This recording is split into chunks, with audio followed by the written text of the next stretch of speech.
Welcome to the Beneath the Cowl podcast. I'm here. We're going to discuss the Marvels. I brought my own Flurkin with me. There we go, Viola. I'm here with Snowhawk Cosplay, Ali Cosplay, Dom Dominican Knight, the Ugo in Cosplay, and Mr. Cosplay Alliance himself. Thank you all for joining us tonight. Oh, thank you for having me, man. Thank you for having us. Oh, yeah, I've wanted to have this discussion for a while. I have some talking points here. I don't know if Chris just wants to wing it, but I'm just going to start with say, were you not entertained? I was entertained. Yes. I was entertained. I'm going to give it a thumbs up on my end. I was entertained. Yeah, I was entertained. Yeah. Oh, yeah. Definitely a lot of fun. Yes. And I think out of all the Marvel movies that have come out recently, I think there were worse ways to be, and that movie I felt had, was it perfect? Absolutely not. But was it a solid entry into the franchise? Absolutely. Oh, yeah. Yeah, I absolutely agree. I think the way I put it after watching the movie was I have. Oh, you froze. Phase 3. Wait, Ugo froze? can you repeat that again, Ugo? You froze for a second there. You froze for a second. Maybe it's because of the ice cream. After watching I think he has a hot take. I think that's what it is. He's getting frozen up because he has a hot take for us. I think it's Marvel, right? Marvel is like, you shall not speak. Yep. Yeah. Anyway, I said I felt like I was back in phase 3, right? In terms of the way that I felt and the excitement. It's not like it's the only movie that's been great in the last 2 phases. I loved Shang-Chi. I loved Guardians of the Galaxy 3. But that fun level of having a group from different movies in the franchise interacting, something fun, light-hearted, a really fun post-credit scene that gets me excited afterwards and actually buzzed. It's been a while since I felt that. So I thoroughly enjoyed it. And a few days later was thoroughly confused at the reactions. I think it's one of the ones that really did a good job of taking the movie and getting it to interact with the Disney Plus TV show. Because not only is it taking WandaVision, it's taking Ms. Marvel, putting it together and putting it on the big screen. And I think if you didn't watch the shows, then you might have been a little bit lost. But, obviously, I'm thinking most of the people are going to be watching WandaVision, Ms. Marvel, and it's just the next level of it. And I thought it did really well of taking the TV show and put it on the big screen. And I think a lot of the reactions came before people even saw the movie, to be honest. Yeah. Right now, the Rotten Tomato score is for the audience is like 83%. It says a lot, right? So I love the chemistry of all three. I think they mesh really well together. I love the dynamic of the three, especially you have the super Captain Marvel fan, and you kind of felt that energy as a teenager. I mean, how would you react if you meet literally your hero of all heroes and you're getting to do all these things with him? I love Amon. I think she really, really, really was the heart of the movie to me. Yeah. I agree. I think she did a good job also humanizing Captain Marvel and Rambo. Because like Captain Marvel, she's working and getting her memories back. And Kamala, with her passion, she was able to kind of lighten up a little bit and be more approachable. Because even if you go back to Endgame and all that kind of stuff, like Captain Marvel is definitely not a very personable character. She's very on guard. And here I think she completely lightened up and could be more approachable. So. Yeah. It happened in a very natural way. Like you could see her actually feel like she deliberately has to be a certain way because there is a fan. It's like how you'll be when there are kids, like when you're cosplaying and there are kids, and you are a certain way, right? You can see she's doing the same. She wants Hot takes, man. Hot takes. she acted. It was really good. I agree with you there, Ugo. Yeah, I agree. Yes, I I think like also going into it, I was kind of wondering how they were going to nerf Captain Marvel. She has that Superman problem, right? Like the Justice League. I mean, why does he need the Justice League? Why does Captain Marvel need any of them, right? But I think they did a good job in tying their powers together and having the bracelet be able to absorb her powers where she can't just be Captain Marvel and just destroy and save the day. Yeah. And even with like the audience reactions and everyone hating it, I knew the second that they announced that they were doing another Captain Marvel movie, I was like, just wait, everyone's gonna hate on it before they see the movie. And sure enough, like I hadn't even come out and everyone's like, it's gonna be bad, and I'm just like, you guys said with this one with the first one too, and the first one I thought was really great. So well, the first one did pretty good in the box office, didn't it? I think so. Yeah, it did. Yeah, I think so. Yeah. A Billy. People Yeah. had their thoughts. I know that some people, like from the reactions of the quality of it, I think it did get a boost from being in between Infinity War and Endgame for sure, but it was still a really enjoyable movie. But now that's what people are kind of saying. But also, I think besides people who have made up their minds before the movie came out, there's also the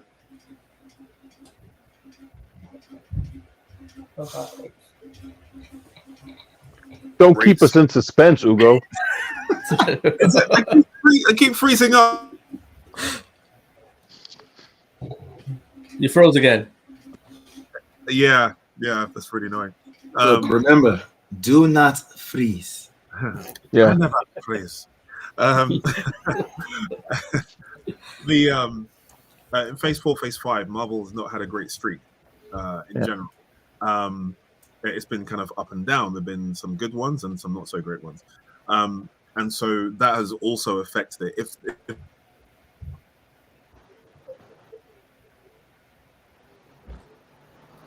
If Frozone jokes. I saw that. Frozone jokes. Straight up. Not without skipping a beat. Frozone jokes. Your bandwidth can't handle your opinions. Yeah. Should have brought the super suit. Yeah. I think one better in those phases. I think like to Ali's point, I think it's exactly that. You had people ready to hate this movie before it even came out in theaters. And I think you already had, like, if you remember Captain Marvel 1, there was a lot of people that were hating on it before the movie came out. I think that carried over, and then add to that this constant sort of conversation about superhero fatigue and superhero movie fatigue and all that other stuff. You add to that, and that just makes it where the movie is set up to fail. Unless you have, like, I think the reason why there's outliers like Guardians of the Galaxy is because Guardians of the Galaxy had 2 solid movies beforehand. People are going to come to that third movie no matter what. Doesn't matter if they are loyalists and they want to watch every single thing that Marvel Disney comes out with, or if they're just like, hey, I did like this franchise, I like this movie. Captain Marvel, I think, had an uphill battle in that sense. And then you also have a lot of people who will immediately right out the gate, without even watching one frame of the movie, they decided, you know what, I'm not going to like this movie. I'm going to hate it. I'm going to hate everything about it. I'm going to talk smack about it. And that unfortunately influences the narrative, the conversation that everybody has. And not to mention strikes, right? The actors themselves can't promote the movie, so you're losing a lot of promotion. So that was one of my talking points. Do you think like the SAG-AFTRA strike affected the outcome of this movie? Oh, absolutely. Yeah. I think the strikes affected a lot of the movies, not just Captain Marvel's, like Flash, Blue Beetle. I think they were severely affected by it. And also look at like Disney's reaction. Like, okay, so we were at the Canadian premiere. The next, like that night, the strike was done, and the very next day, like Bree's doing appearances, and like everyone from the movie is going out. And it's like we missed it by one day. Yeah. Yep. Yeah. I feel like the Flash was doomed from the very. It was doomed because I actually enjoyed the Flash. Because when you talk CGI about was a little bit whatever, but like the Flash was less affected by the strikes, right? It was more affected because it kind of was before. Like the promotion that they got for that movie, they really went in. You even had Tom Cruise saying it's like the greatest superhero movies ever seen. They had a lot of like, I will say, they had other things they were fighting against. Mm-hmm. Yeah. Captain Marvel really had.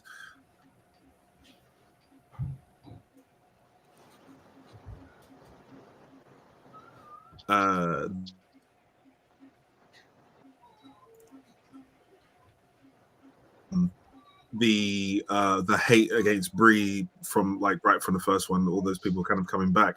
There were all these things, and yet it was an amazing movie. I honestly don't see. I've been in recent weeks. I've been trying to listen to the reviewers that I've respected more, and those who just kind of have a general objective view on it, and I don't care about the rest. And you got to repeat that there. Frozen again, Ugo. Frozen, haven't I? I froze. I could see it. I froze. Yeah. Curses, internet. Now we can't hear you. Aren't you Tony Stark? So I think Ugo, we're just gonna have you write it on paper and just pull it up in front of your screen, and then just show us that way. Just give us your thoughts in cue card form. Just cue cards. Just be like, I agree. I disagree. It's like yes, no, yes. So I'll be honest. I walked into the theater with, first of all, I think pretty much everyone. Dom, did you go to the premiere? No, I did go to a screening. I didn't go to the premiere, but I went to a screening on the Thursday night. Yeah, pretty much a screening as well. But I was super jealous when I saw Chris and I think Ugo was there and Michael was there. The UK premiere was amazing. No, wait. Comparison to ours? Wait, I wasn't. You're talking about that. What I posted was from the first Captain Marvel. That wasn't from the Marvel. I wasn't at Who that. went to the second one? Was it Ugo and Michael? Oh, okay. And Kai was there as well, right? Kai was there. Kai was there actually at the yeah. I do remember that. Yeah. Kai came over to the UK one. And it was good, but it was small. But I have to say, our premieres look better. So he's saying it looks better before he froze. Yeah. The UK just does it better. I'm just trying to say. I got that in. No, in all honesty, I think Canada gets the short end of the stick in terms of premiere wise. It's improved recently, though, right? You got to repeat that there, Ugo. It's improved recently, though, right? Here, I mean, it's getting there. It's getting there. The when the Quantumania Ant-Man one, that was sort of a next level over what happened for the Marvels, because they actually did have like Catherine Newton showed up, and it was more of a red carpet premiere. The Marvels was more of an advanced screening, but hey, it was still an event. I enjoyed it. Like, it was just a fun night all around. Yeah, it was a fun night. I didn't even know you guys were going to be there. It was nice bumping into both of you. Yeah, well, and the great thing is like when we sit down, and then you and Roberto were sitting right beside us, so it was like even better. Yeah, that was awesome. Okay, so talking points. I think we should go through the characters one by one if you want to, or we could maybe go through it all. So the top three, I guess, Brie, Captain Marvel, Miss Marvel, and Monica. So I mean, their pros and cons. What you liked, what you didn't like about their characters in the movie. I think for me, actually, it wasn't that I didn't like any of the characters. I think everybody on screen did an awesome job. They came in actually with amazing energy. Chemistry was really good. I think from a writing perspective, or at least from a you know, and obviously for anybody watching, this is a spoiler talk, so we're gonna talk spoilers in this. But you know, the relationship between Monica and Carol, I felt like they were hitting on something, and they were right there, almost right there, and there could have been maybe one or two more scenes to help develop that disconnect, and the same almost with Kamala and with Carol as well. You know, there's a scene where they're trying to save the Skrulls, and she basically has to tell her, "Hey, listen, you know, we got to save whoever we can. Has to leave." The next scene almost immediately after is her sort of apologizing, and I almost felt like I would have liked it for them to string that out just a little bit longer, so you could really sit in the fact that for Kamala, she's seeing this person as a human being, not a all-encompassing, hey, I've got all of this covered, I know everything, I can, you know, those are the small little critiques that I had were that they were right there to almost tap into that, and I would have liked to have seen maybe you know, a few more scenes building on that before you went into an apology and saying, "Oh, I'm sorry I yelled at you," or "Hey, I'm sorry that you're feeling this way. I wasn't there when your mom passed away," kind of stuff. Like those kind of things that the characters have to wrestle with, because it is that this is a movie that humanizes Carol, and it does actually, you know, sort of ground her a little bit. So for me, it would have been nice to have that, even if it made the movie 15 minutes longer. I think actually it would have benefited for me. For me, it would have benefited for it. Yeah, I was gonna say, in defense of the movie, it was a bit shorter than the rest Yeah. of the. Yeah. One of my notes I made was that it was a fast pace, because it was an hour and 48 minutes, and when you said about 15 minutes, that would have took it to just over 2 hours. And I think that would have just been enough to kind of slow down the heart pieces of the movie. Yes. Yeah. Agreed. It would have given it that amount of emotional heft that it needed, actually, that would have cemented it a lot more. Like if it seemed very, and again, and if you don't want to make the movie longer, you can make some of the other things briefer. Like I feel like some of the agents, some of the sword agents and stuff like that, some of the time that was spent on them actually was fine, but I feel like it didn't really add to the movie, and shaving those off might have actually made it a bit of a tighter movie in that regard, and it would have made it actually, again, because you're here to see these other characters, you're here to see these three main characters, and even though side characters in Marvel movies have done great, a lot of amazing side characters have come out of Marvel TV shows and movies, but that would have, for me, would have made it a lot better to have that be, you know, would have added that emotional anchor to all of their story arcs. I think it would have made the ending too a lot heavier too, when she's like going and she's trying to reach for her, like in that whole way, and then you can see the emotion on Carol's face. Like if we had that 15 minutes more to kind of almost feel that, I feel like that would have hit a lot harder. Yeah, I agree. You could have even cut out all the scene with all the flirkins. Cut out all that part. How dare you? Is that my hot take? Is that my hot take now? Saying cut out the flirkins. Okay. Oh my So God. I think out of all of you, I might have walked in the theater with the least, like the lowest expectation of the movie. I walked out pleasantly happy with the movie overall. I did have a few objections, but that's because I pretty much like the darker stuff that DC usually puts out. But I say I did enjoy myself in the movie. The few things that I didn't like, was the flirkins and the musical scene. Kind of, I felt I don't like too much comedy. I felt with the original Avengers, the comedy was well placed with the characters. Like Tony had his own snarky billionaire attitude. You know what I mean? Thor, Captain America were kind of clueless because they're from, you know what I mean, different time and place. Everyone had their own comedic essence about them. With this, it just felt like the comedy was thrown all over. With Kamala, it makes more sense, but with everyone else, it's just like all over the place. So I'm at the risk of being frozen.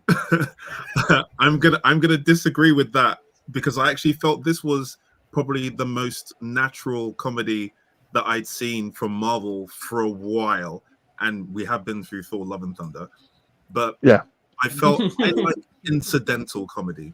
In other words, comedy which has come as a result of the situation and the characters being their characters rather than trying to force comedy. The things like the Flurkins, that was circumstantial. It wasn't the character. The characters didn't do anything different. They didn't try to be funny. They just were.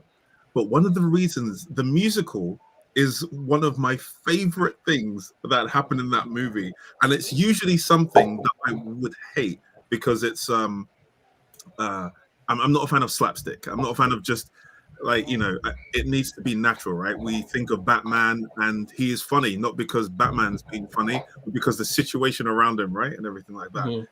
They managed to find a way for a musical to work that makes sense in that world, in that real life. But did it work though? Yeah. I think it did. Box office says otherwise. During the one musical scene, though, the natural part of comedy I loved in that was when it's all going on, and then Monica has the drinks, and she's like, "Oh, like, as soon as I saw it with the drinks, it's like, that's natural. I can identify with that. That is like well placed." Yeah, but it's because it's the key thing is the character's reaction to it. It's like whether it's too much. They reacted in character. For Carol, she has been there. She understands. She's trying to tell everyone's like, look, it's a bit weird here. It's a bit strange. She's confident. She knows the way it goes. And it's like, you know, and meanwhile, Kamala and Monica are reacting in exactly the way they would in their characters. They're not just accepting it and like, oh, we're in this musical. They're like, what the hell? They see her dress and they're like, what is going on? Kamala's enjoying it, loving it. And then they're confused when the prince speaks normally and it's like he's bilingual. And it was a natural moment because it was in world. Everyone was doing, no one was trying to be funny. Everyone was in character. And that for me is why it works. And I never thought I would see the day where they made a musical work within the movie that made sense in that world. They really made it make sense. It's a language. No one can I mean, there are even some languages which sound musical of their own, like which in their tones and things like that, right? There are some Indian like tones and accents kind of sound musical in their own way as well. But they just took it to that next level, and I really appreciated the writing for that. The bilingual joke was hilarious to me. That was brilliant. It was well timed. They didn't spend too long on it. They just did that, and then they moved on. Like they didn't try to. It was all about the circumstance. And the characters were being in character. They didn't try to. You only got Batman saying, "Oh, something's bleeding," right? You don't get someone trying to make a joke. They would you see what I mean? They were instead being themselves. Where it's like, I need air support since I can't fly at all. Now it would be good, right? He's being serious. He's being like, but it's funny, right? The situation. Yeah. Wow. And I think actually the other thing that I feel reminiscent about that specific set piece is it reminds me of whenever you watch a show like Star Trek. Some of what Star Trek does is that it toes the line between serious and sometimes actually hokey kind of comedy, but at the same time, stuff that's still fairly, grounded. Like you can have it where you're just like, hey, in this episode, we're going to a planet that's, that all they do is sing. And yes, for the two outside characters, Kamala and Monica, they're coming into this and they're just sort of like, this doesn't make any sense to us. But to Carol, as the one who's actually explored the galaxy, she's just like, yeah, this is part of it. This is part of the experiences that I've had being out here. So I think it works, and I think they let's give credit where credit is due. They do, the lighter tone of these movies are elements of it that are always going to be present. I think actually that's part of the way they formulate these movies. They're not made to be very heavy movies, and I appreciate that because that's what you want to go in for. You want to go in to have a good time, have fun, and not necessarily be like so bogged down. Like I will tell you, I will always remember the scene at the end of Infinity War and leaving that theater and how the air completely left the room. It was just like, I watched it during a screening, And then actually I went back and watched it with some friends, and they were not ready for what was happening. And they were like, "What happens at the end? What happens at the end?" And I stood there in the theater and I didn't say anything. And when they get to Thanos sitting down, and then it just fades to black, everybody in there, my friends look at me and they're like, "What the hell just happened?" They were not ready, and I was just like, "You're right." And that was a movie that, again, I don't know that you could ever replicate that ever again in another movie. I mean, I think it'd be hard to do. No, I contacted my therapist after that. Need the Russo brothers back. The other interesting thing with Carol, when Darwin's telling the story of Carol coming back to Hala and destroying the Supreme Intelligence, it's really interesting how dark Carol is there. Now, is that Darwin's perspective on Carol at that time? Or was Carol really that evil? Like that evil and basically destroying that whole planet? That's another side we haven't seen of Captain Marvel, and I thought that was kind of brilliant as well. Yeah. That's the other thing is that when it comes, because they were at Civil War, right? And this is a reflection of what happened before. So she'd been lied to, and she realized that after the first movie. And so she's going in, and some people are seeing her side, some people are not. You've got Civil War.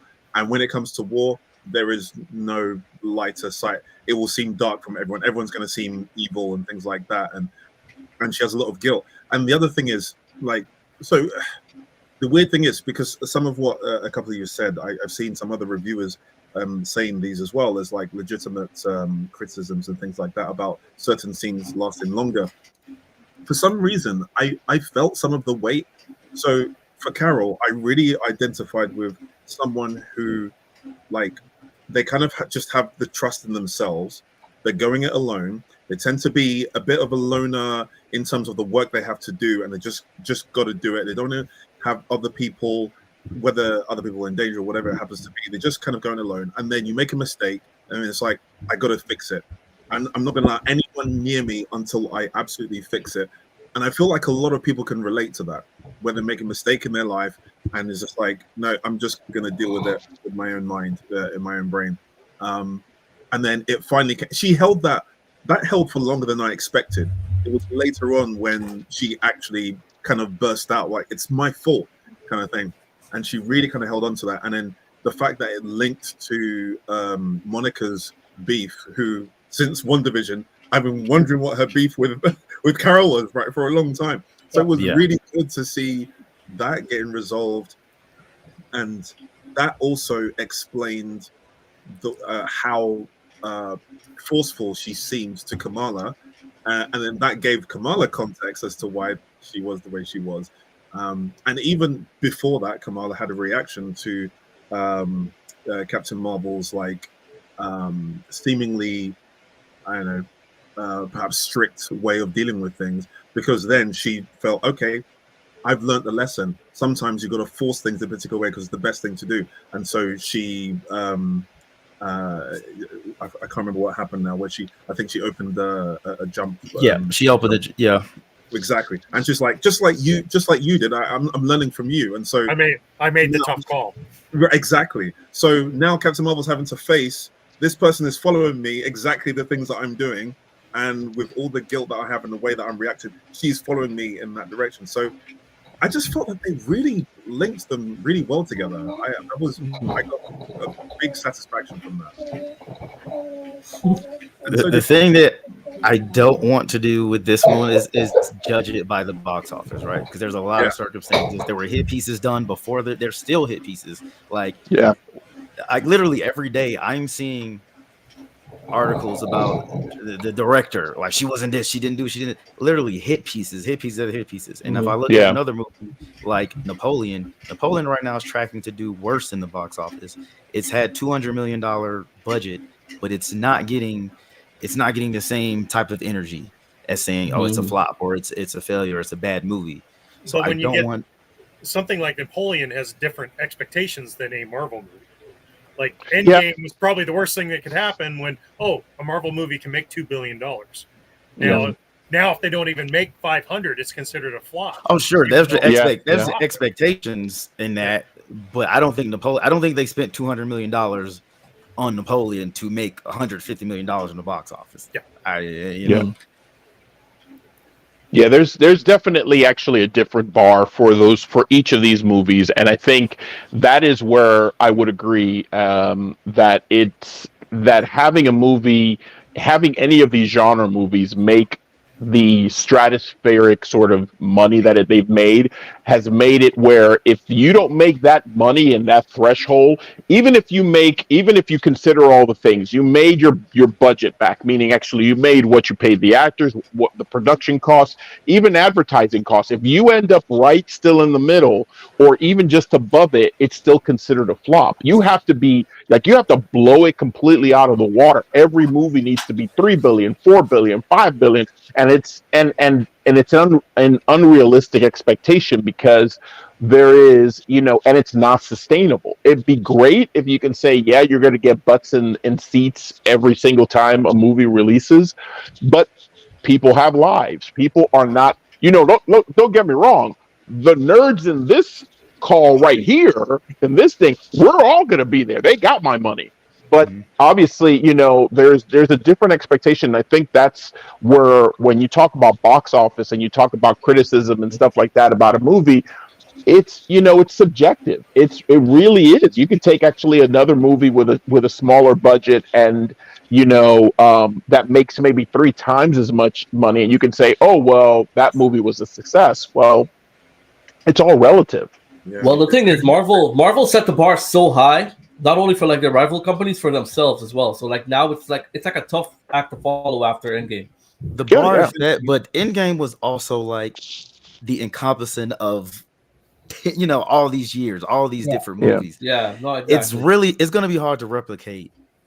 And I feel like the average viewer doesn't have time to watch all the shows and watch all these to tie everything in. So it.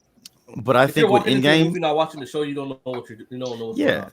And with Endgame though, you did get those average. You got those average viewers, right? You had people that never watched Marvel that they were. I'm going to watch all these Marvel movies, or they would say, okay, I'm going to watch like 7 of them, 8 of them, just so they can get that experience of experiencing what we all experience in that experience. Yeah. Also, I think part of it, like as far as I don't think we're going to see the same box office. Also, because we went through the pandemic, right? The pandemic, people stopped going to the cinema, right? Yeah. And you still have some people that they just rather not go to. They'll wait to see it later. Yeah. That's something. Even I know even some nerds like they're like, I just don't really like going to the cinema anymore. Yeah. So I think a lot of things have changed since Endgame. Besides the fact that they can't aim for the kind of thing that they had in Endgame right now. When you get to a height like that, you have to come down and build up again. Now, for a lot of people, they like to see people who are big fall. Like if there's just one little thing that goes wrong, then they like to bring people down. Just watch anyone who's made it to the highest of highs. The moment they're no longer an underdog, then public opinion is just the way. Unless you were a fan before, then that's what happens. But then the key thing is to then bring it down deliberately, go personal, and then let things build up again. For some people, that's absolutely fine. For others, they're like, but it's not Endgame, but it's not Endgame, but it's not Endgame. And they forget that it took 8 to 10 years to get to Endgame in the first place. Even the first Avengers movie took some time. It took some movies. So yeah, not saying that there haven't been mistakes. There have been plenty, but people's patience levels, the average moviegoer's patience levels are completely different. Some not going to the cinema anymore.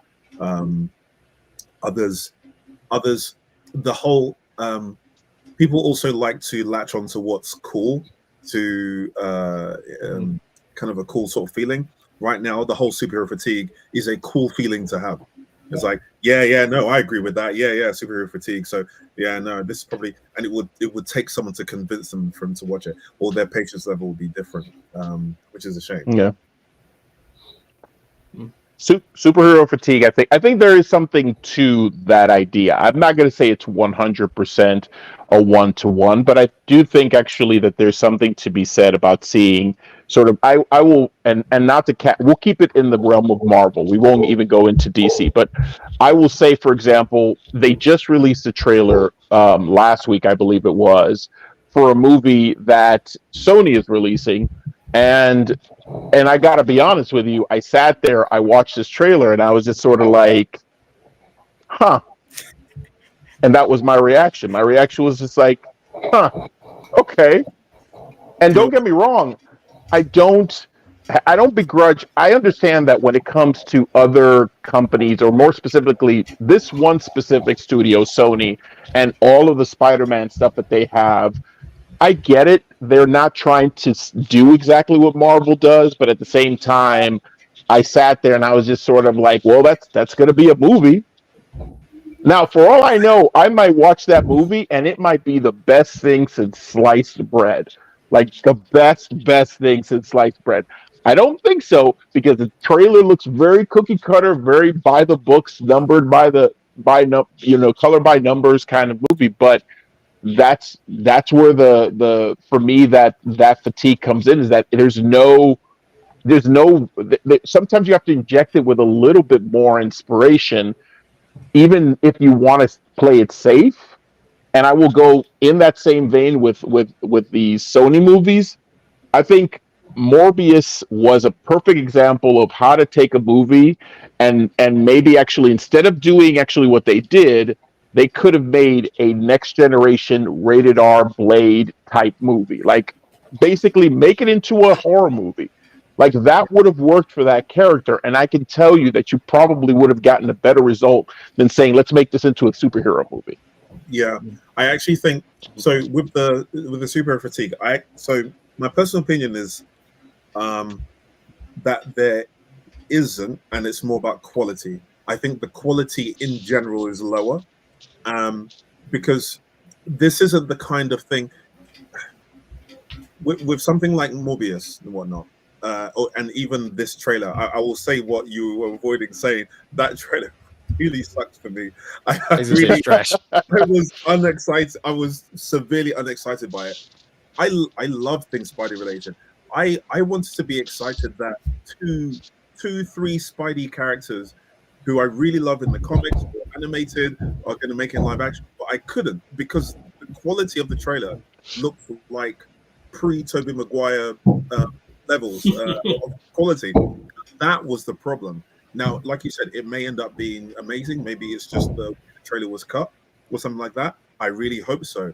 But judging from even the one that made money, Venom 2, and Morbius, I'm not. That for me is like a regression in terms of quality. So Yeah. the more that you get that kind of quality, the more people will. They won't distinguish. Oh, this one was an MCU. This one was a Sony. This one was a DC. They'll just be like, oh, okay. So the general quality of superhero movies is no longer great, because what Marvel were doing before, they weren't really superhero movies per se. They were in their own kind of genres, right? Captain America, you would have, whether it's a war epic or a political thriller, and Iron Man had their own styles as well for whatever it happens to be. So, I mean, the Marvels was a space adventure, but when there is a movie of good quality, people enjoy it, right? So, Guardians of the Galaxy, despite it was after Ant-Man and Wasp: Quantumania, which I had fun. I know all the problems with it. I still had fun with it. But Guardians of the Galaxy 3, everyone loved it. It's like, oh wow, this is good. Shang-Chi. So people can still recognize good quality even with superhero movies, but it's saturated with too much lower quality ones, and that doesn't help. I think. I agree. We got Kai. It's just joined, so we discussed the Marvels. What are your thoughts on it? Did you enjoy it? Did you like it? Get ready. I love the Marvels. Yeah, I loved it. I don't have a bad thing to say about it. It was only one part of the movie that I just didn't love, and Ugo already knows this, I didn't love the musical. Ooh, there we go. See, another one. Wow. Another one. Yeah, Another one. I was just telling them how much I loved the musical part, and I know we were talking about it before. I think it's the cleverest. I think it's one of the cleverest parts of the movie. I dislike that scene so much. Yeah, I didn't like that scene, but I also loathe musicals. So Yeah, likewise.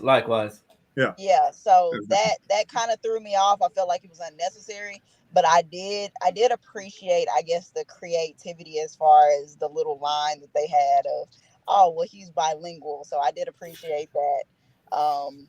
But yeah, so that was the only negative thing that I took from the movie, but ultimately I think it was filmed great. The whole scene where they were jumping back and forth into each other's timelines. Oh man, that was insane.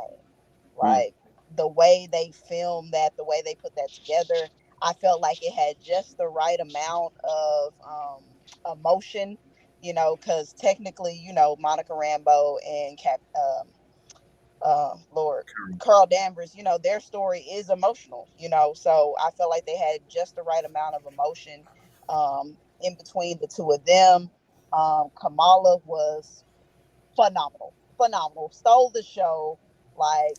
The movie could have been called Miss Marvel because she literally stole the show. To me, she made the movie the right amount of comedic input.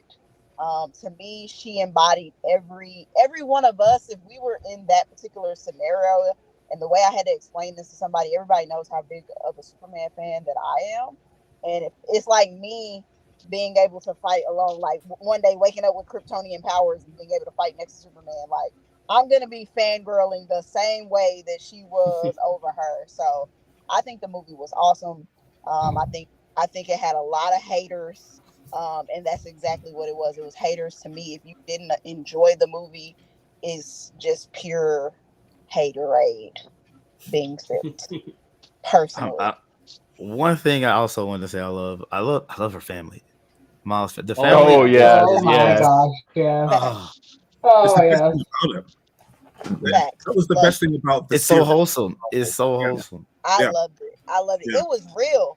Like Mhm. I feel like Indian families low key got a little sprinkle of like black family dynamic in it as well. Like Yeah. how her mama was like, "Wait a minute, where you going? What you doing? When you coming back?" Like, so yeah, I loved it. Like her whole family was cool, from the brother to the mama to the father, everything. I loved it all. Yeah, Kamala definitely put a good spin. She was an amazing addition to that team.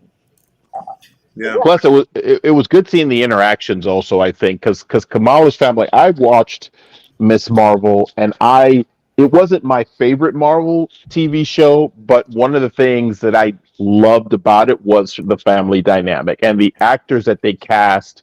Their chemistry altogether is chef's kiss. It is amazing. They have such amazing chemistry.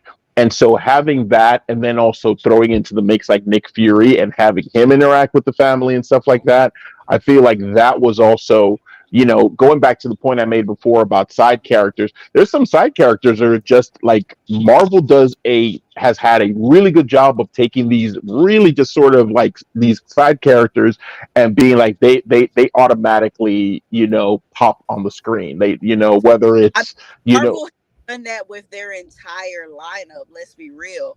I mean, they've taken the B team, the C team, the D team, and made them A team. If you really ask me, Marvel does a beautiful job taking any character that they might have and like putting them in the forefront and making them shine. So yeah. to me, Marvel is excellent at doing that. Yeah, I absolutely agree. I was thinking of Darcy when you were talking about that, Mhm. and one of the reasons I was Darcy. yeah, because I enjoyed her in the first Thor movie. In Thor 2, I thought she was a victim Hot take. Uh for reasons and things like that. I Froze froze. on. Pros, run that back. Just a little bit. We know you were talking about Kat Dennings. It's fine. We know where you were going with it. We got you. Exactly. Yeah. But in WandaVision, they made her an actual character, and I thoroughly enjoyed it. And this is the sort of thing that Marvel's doing. Well, how many times has Marvel they've had like these Loki characters that they're just kind of like they weren't supposed to be the main character, and then the audience just loves them so much that they're like, well, we're just gonna take this for. I feel like that was what happened with Loki. Like they just kind of were like, Loki's just gonna be this character. He's gonna be Thor's brother, and the audience absolutely loved him, and they're like, well, all right, let's see how far we can take this. I mean, I'm still waiting for the Louise spinoff. You know, where he's just narrating, telling stories. Louise, Jimmy Woo. I mean, I'm going to tell you, even for a show that really a lot of people didn't like, I loved She-Hulk. I love She-Hulk. But to have a character that was in, I think, only one episode, and she just, like, everyone loved that character because of how dumb she was. Madison. And not what you expect. That character, a one episode character, and people were just like, that character, that's the one. That one. They cosplay her, and I'm like. On top of that, you also have Wong. Like Wong, yes. You know, fitting into multiple movies and Aquafina and Shang-Chi. Yes. Yep. She was another side character that just like, oh, I love her. Like, oh, Shang and Katie are perfect. Like, just amazing. Yeah. I'm gonna say it. Don Cheadle's War Machine has his own fan base now. Like through the movies, he's just become the realest. Don Cheadle as War Machine. I'm just gonna say it. I hate him. I wish they would have kept Terrence Howard. There was a time. You know what? There was a time. So what is the actual story behind Terrence leaving? I think he wanted too much money. It's money, but it's money. Yeah, I don't know if we can say too much money, but he wanted more money, and relative to Robert Downey Jr., he felt that his salary. From what I read, is that he was the one who recommended Robert to do Iron Man, right? Yeah. But he then felt, I guess, jealous that Robert's salary then jumped up. So of course, when you look at the actual budget, the way he saw it was he was taking his money. The way he saw it, but you know. But let's be honest though, if Don Cheadle's one of he's a great actor. It's the writing, it's how they do the character. Like they don't let him really do him. Yeah, you know what I'm saying? Honestly, I'm happy you clarified that because I don't hate Don Cheadle as War Machine. Well, no, that's a lie. I hate him. But I think it has a lot to do with the writing of him as War Machine. It's giving Uncle Tom. I just really don't. I don't like the writing. To me, Terrence Howard. To me, his character was funny. He was witty. Like to me, as far as the friendship dynamic that him and Tony had was way better. I mean, honestly, the first movie. Still GOAT status for sure. I'm sure there's a what if. I'm sure there's a what if episode that's coming out where they put Terrence Howard. Terrence Howard as actually a War Machine. I'm sure. No, next time. No, that's not gonna happen. Next time. What if now the first movie is a multiverse movie and it was a different universe where Terrence Howard is That's War true. Machine? That's true. No, I honestly. There was a time where I was flip-flopping between Terrence Howard and Don Cheadle because of the writing of him, right? Especially in, say, Iron Man 2, Iron Man 3. I have to say, from Civil War onwards, I was very firmly in the Don Cheadle camp because the writing for him was far better at that point. The way the Russos wrote him, he became the realist, not just between him and Terrence, but amongst all the Avengers. He's like the only one who actually has his head screwed on straight, and he still maintains his sense of humor, but also which is interesting exactly because he's a Skrull, which is interesting because he's a Skrull. From the particular, He was a Skrull after Endgame. Let's just be clear. Listen, when it turned out that he was a Skrull, I was like, that makes so much sense as to why he was saying some stupid things. Because there was like what movie was it where he said something to Nebula, and I remember sitting there being like, somebody in the military would never talk like that. Like, never in their wildest dreams would they ever say something like that. And I was like, this seems so off. And then when he came out as a Skrull, I was like, it makes so much sense. Which I do want to ask and segue into that, because I will say that is the other sort of that's a small criticism I had. I watched Secret Invasion, and unfortunately, it was just that show fell flat. The fact that this movie completely ignored it made me feel a certain way, because I also felt like I was just like, I just invested 6 hours, 6 episodes, 6 hours of my life, and you're not going to give me, you're just going to sweep it under the rug and be like, oh, none of that happened. Well, I'm starting to, after watching the Marvels, I started thinking, does Marvels take place before Secret Invasion? Well, this is the thing. I honestly think it takes place after, just because of the placement of the scrolls. I think it happens after, because in Secret Invasion, it's almost like Nick Fury hasn't been back to Earth in forever. But at the end of this one, he just comes back, and no one's like batting an eyelash at it. So it's like he would have been there. And I wish they would have established that, because it makes chronological sense. It makes more sense, especially with having the Skrulls have a sort of like an area that they sort of claim for themselves, and then having everything happen, and then them having to come back, to Earth to make do. It would make sense if chronologically that's the way it works, because it almost feels like if we're watching the show, if we're watching Secret Invasion before watching the Marvels, and they expect you to think that's the way it goes chronologically, when you're done with that show, you're just sort of like, but the Skrulls just said they didn't have anywhere to live. They were living somewhere. What are you talking? What's going on here? Okay, so how about the elephant in the room? Valkyrie showing up and taking the Skrulls with her. Her interaction with Captain Marvel. Oh, they definitely looked up before. Definitely. For sure. 1,000%. 1,000%. I'm not mad at Carol. I'm not mad at Carol. I'm not mad at her. No, but this is what I mean. I like the fact that it was. I mean, we've had lots of comments of, where's Captain Marvel at? She's just always in space. Like, it doesn't make sense. Why is she not here? She has had lives out here, and she's been doing stuff. And so I like the fact that it made it seem she's been doing stuff, right? I like the fact that they show bilingual too,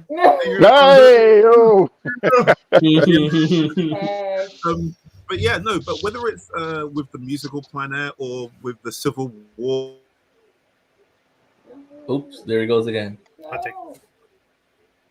It's these freeze. Like, we're gonna have to just screenshot these faces. I think we should. I told them to get little cheat sheets and just put them up, and that way, actually, it's just you can do it that way. Post-it notes. Post-it notes, or sing it. Ugo, just sing it. Sing it. Jarvis to help you out a little bit, man. I'll just put it here. Someone said there was a deleted scene where Valkyrie mentioned they were better as friends. Okay. Oh, all right. I mean, and I appreciate that. I appreciate that they added that, because I do love actually the diversity and inclusion that they're adding to these movies. So you know what? Actually, hey, if she hooked up with Valkyrie, man, more power to. I'm mad at Carol. I'm not mad at her. Without making a big deal out of it, and that's the thing. With all the diversity stuff in there, they did so. It just was. It's like She-Ra is the best at this, but it was just was. Yeah, that's what I don't like about. That's why I don't like about a lot of these movies. It's like the humor is forced. The diversity is forced. The LGBTQ. Am I saying that right? Is forced. Like, it's just like everything came so natural. Yeah, everything just was, and it was like you understood the assignment, and it didn't need to be. It didn't need to be assigned. Understood the assignment. Yeah. So I appreciated it for sure. The family are a family. We don't have to bang on they're Indian, and now let's have some storyline that makes you accept Indians or something like that. It's like they're a family, and they have emotions, and they're characters, and this, they're in space. by the way, and I actually wanted to fold into this from what Dom was saying about Nick Fury, because I loved Nick Fury in the Marvels. I really did. I feel like we had a balance of Fury and Samuel Jackson, if you know what I mean. Oh, Right? most And I enjoyed that was so much. through his pores in this movie. Yeah. Yeah. And unfortunately, we didn't get anything of that in Secret Invasion. And I think they very, very deliberately pivoted from that. I think we didn't get anything because they are deliberately pivoting from that, because they know how badly, particularly in the last half, how badly written that series was. I still had hope halfway through Secret Invasion, but once we got towards the end, it's just it lost me. it was yeah, they unfortunately I feel like they had a good idea, and they decided that they were going to take that idea and throw it out. And just like the intro, they went to Chat GPT and they said, "Go ahead and put this story together for us and put it out there, and we'll go ahead and actually go based on I'll that." sign off on that intro. That intro was trash. seriously. Let's ask this: Do They we feel wasted- Marvel is doing too much now? Are they Yeah, that was a problem. That was a Well, problem. no, I don't think that. It's also like they didn't have any showrunners. Like, you need someone to tie the entire show together. They literally said we didn't have showrunners. Yeah, It's like Secret Invasion Nick Fury was an evolution of Winter Soldier Nick Fury, while Marvels was carrying on more of how Nick was in Captain Marvel. Like, what's your name? Fury. What does your mother call you? Fury. Or that it was sort of, there's that version of Nick Fury, and then there's this version of Nick Fury. right. That maybe it takes place in another universe. Or he just has multiple personalities, like different That personality traits. I'm just gonna say it takes place in the universe. Now, I did actually, I wanted to actually ask about this because we have not talked about this at all. Is the antagonist in the movie? I'm just gonna give my 2 cents. I was just like, there's an antagonist in the movie. I guess there's that, and that's about it. Like, she didn't move the needle in any way, shape, form, or fashion. Had they not put her in the movie, I think the movie, you could have inserted any villain in that spot and been the same movie. Well, I had to go back and look up what her name was. What did he say? You had to look up what her name was. Which is fair. If you've got a bad guy who you can't remember what their name is, which it's Darben, if you like, Thanos rolls off the tongue, Kang rolls off the tongue, Darben, you didn't even know who it was. She had the plan from Spaceballs. But she was a one and done villain.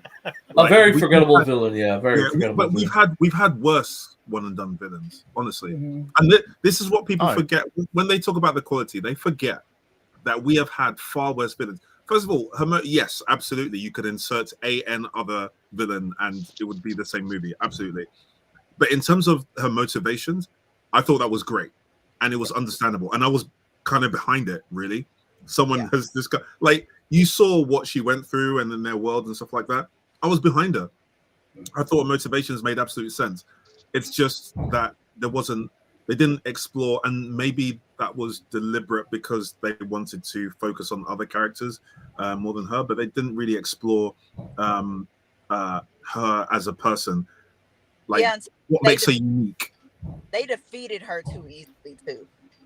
I don't know. I'm okay with that just because we're dealing with Carol, right? Like, they already did a lot for her to survive to the end of that movie. That right? long. Yeah. Exactly. Having that staff was her saving grace. The fact that the fact that the bands could absorb those powers was her only saving grace, because Carol is an actual machine. And it meant she actually needed to fight with a team, which she doesn't really need in general. Right. But yeah, it's those bangles that kind of help. But I don't think she was really the story. It's like we just needed a good reason for them to fight against someone. I know, and I get that. I feel like actually whenever they introduce, the thing of it is that you can't give me the taste of a good villain and then throw off a forgettable villain. That because you feel the imbalance. You feel balance. Thanos. There you go. We're back to that, and everything circles back around. So, and also, I want to point out something that somebody said in the chat. Gus Johnny said makes a very good point, and it's the same argument people sort of had with Thanos as well. Why couldn't she go to uninhabited planets or planets without intelligent life forms and stolen resources from? She could have done that. Did She she could have done that. Revenge taking it from places, from places that she lived. And Carol calls home. Yeah.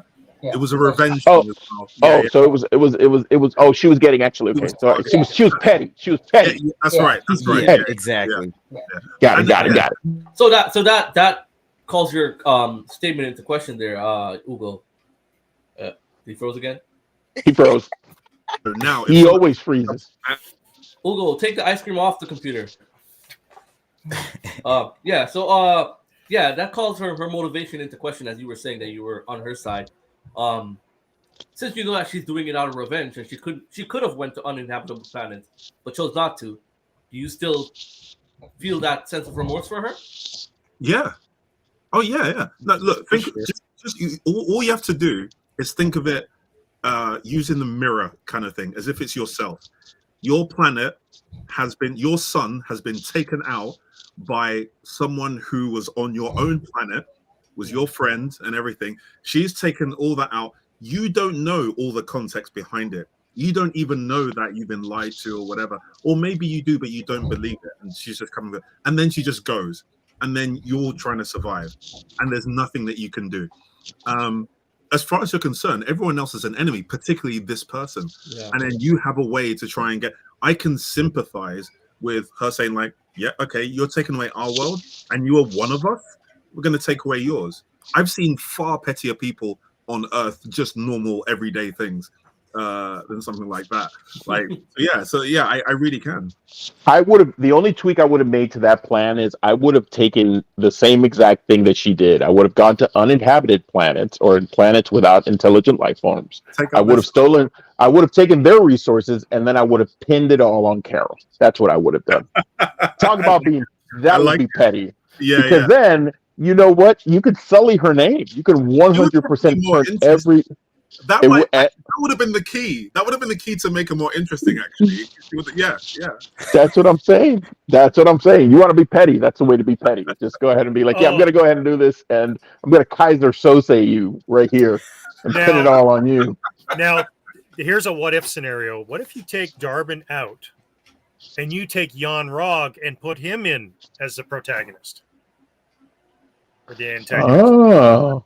So he went back to Hala? You could have, Do you know, I was actually thinking, I wish that we saw him in the flashback where Carol was going back and attacking. I wish we saw him in that flashback at the very least. But I feel like it may not have worked so well only because he is very aware of the lies. Yeah. Like, in my mind, the villain, whose name I've already forgotten. Darwin. Right?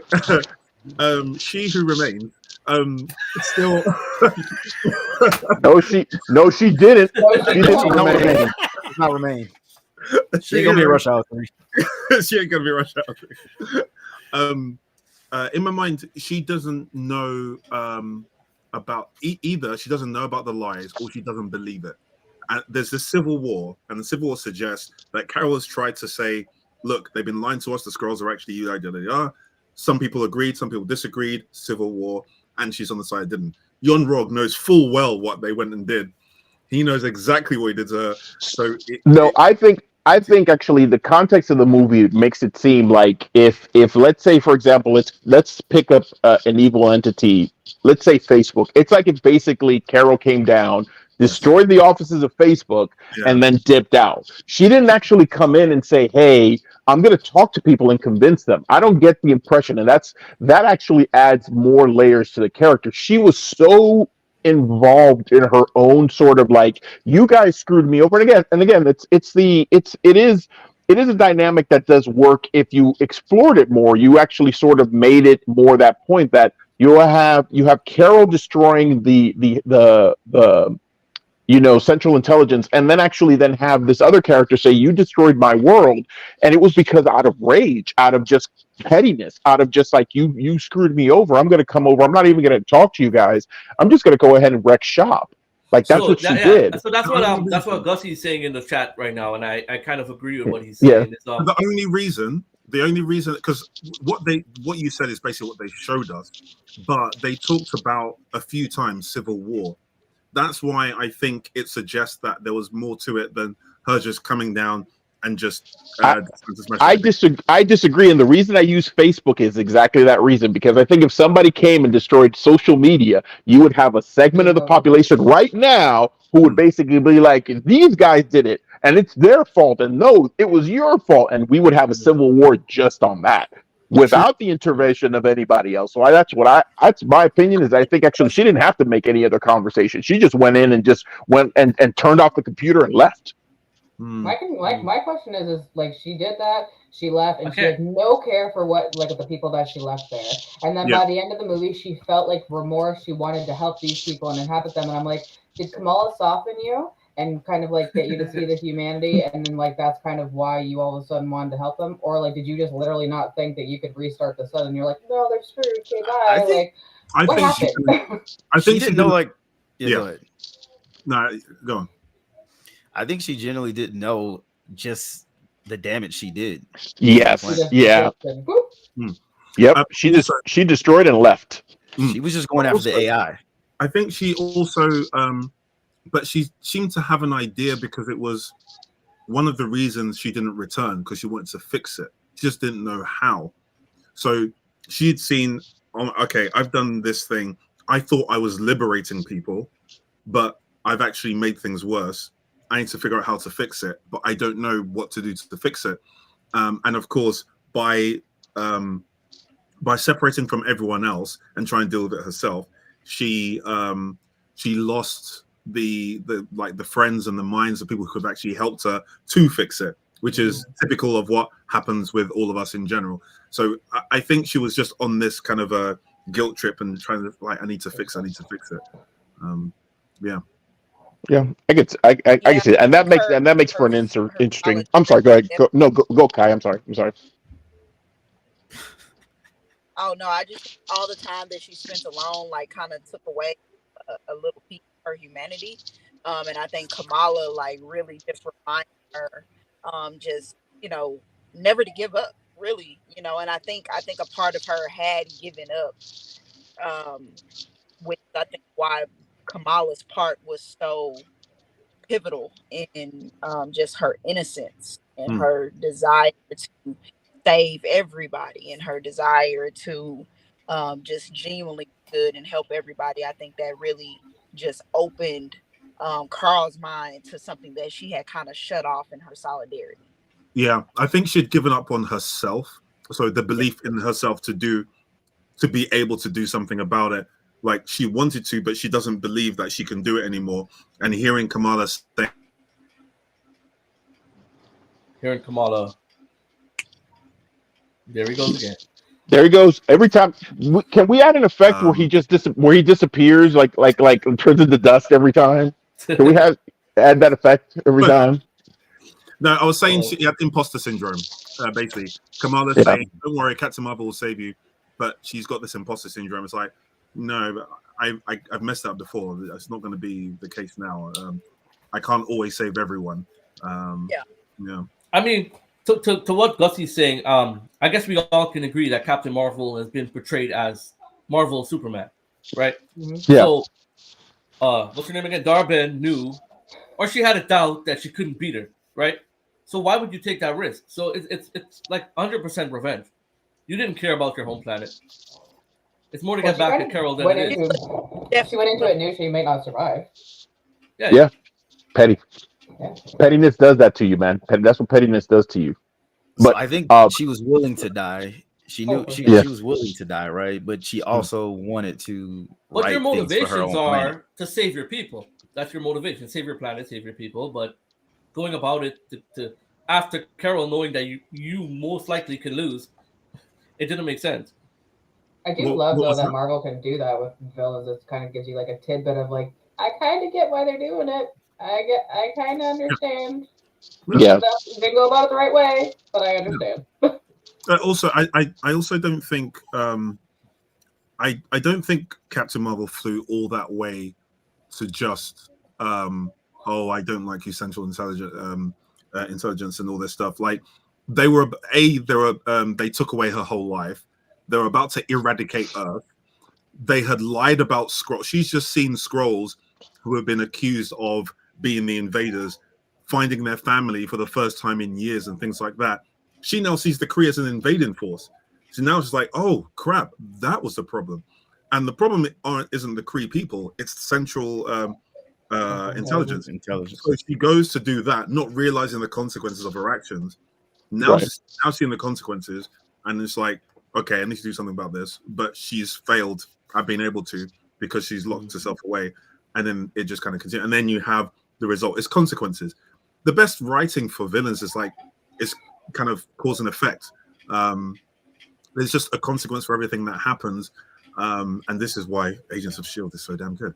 Sorry, I go back into that whole series is about is about that. I just, the only thing I actually had with Darby was that she was a forgettable villain, even with her motivations being relatable. She was still forgettable. Not, and this is not me speaking ill of the performance.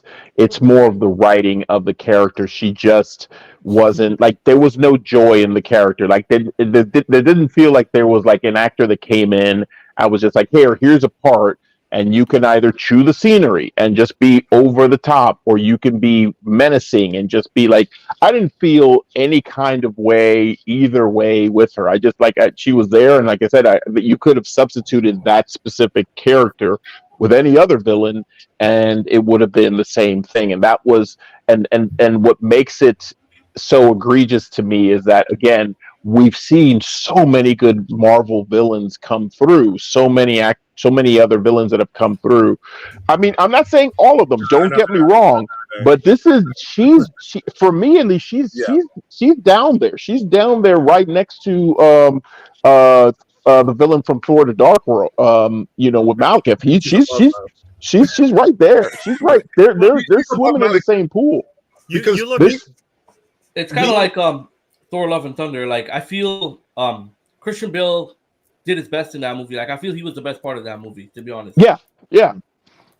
Oh, he was creepy as all get out. That's what I'm saying. Like he came into play for that thing. He was the right villain for the wrong movie, because that movie was not the movie that he was supposed to be in. Exactly. They had that villain. He came in and he was amazing, but that movie just something didn't jive with that. It's such a nosedive from The Dark Knight to Thor: Love and Thunder.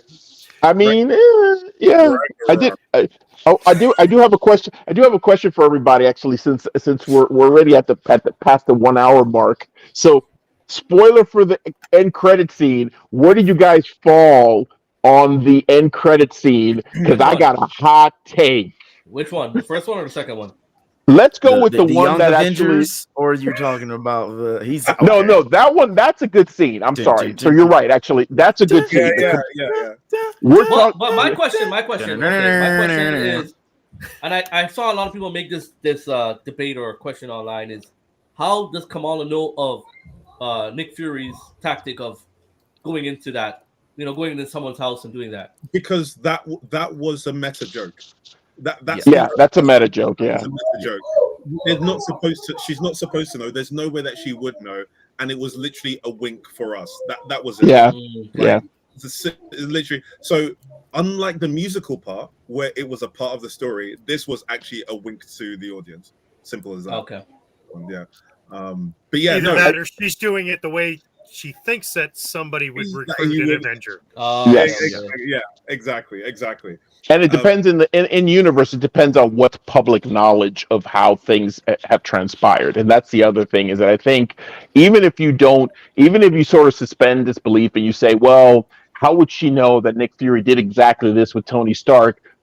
It really and truly, by this point, there's a lot of accounting and reaccounting and people writing books and stuff like that, where things have been revealed. Yeah. Kamala said in the first, like when she was in the TV series, she listened to Ant-Man's podcast religiously. She's been she's done her research on everything. So I feel like she probably has a really good knowledge base on how they recruited. No, that's absolutely right. And on that, Nick Fury would not tell someone how he recruited, but you know who would? Oh, Tony freaking Stark would tell the world for sure. exactly how it went. That is true. He would probably skew it in a way that makes him look better, but still, he would tell the world. So, true. Yeah. That is true. I lost it when I saw Beast. When I heard his voice. When you heard his voice. Yeah. Was that was not Kelsey Grammer, was it? Yeah, it was. Yeah, it was. Yeah. The fact that it was Kelsey Grammer, not Nicholas Hoult, that's what made me pop, because I'm like, okay, it's old school. It's Hugh Jackman. Perfect casting for Beast. The CGI was a bit off, but I feel like they'll fix it. I thought it was I'm okay. gonna be honest. So the post-credit scene, to me, I feel like this post-credit scene did the most to lead us into the future of Marvel. Like this next phase. This was the most, I feel like, of all the movies, this phase, this post-credit scene did the most for setting up what's coming. What I've read on other sites, I was losing my mind. What I've read on other sites was this explains the mutant question.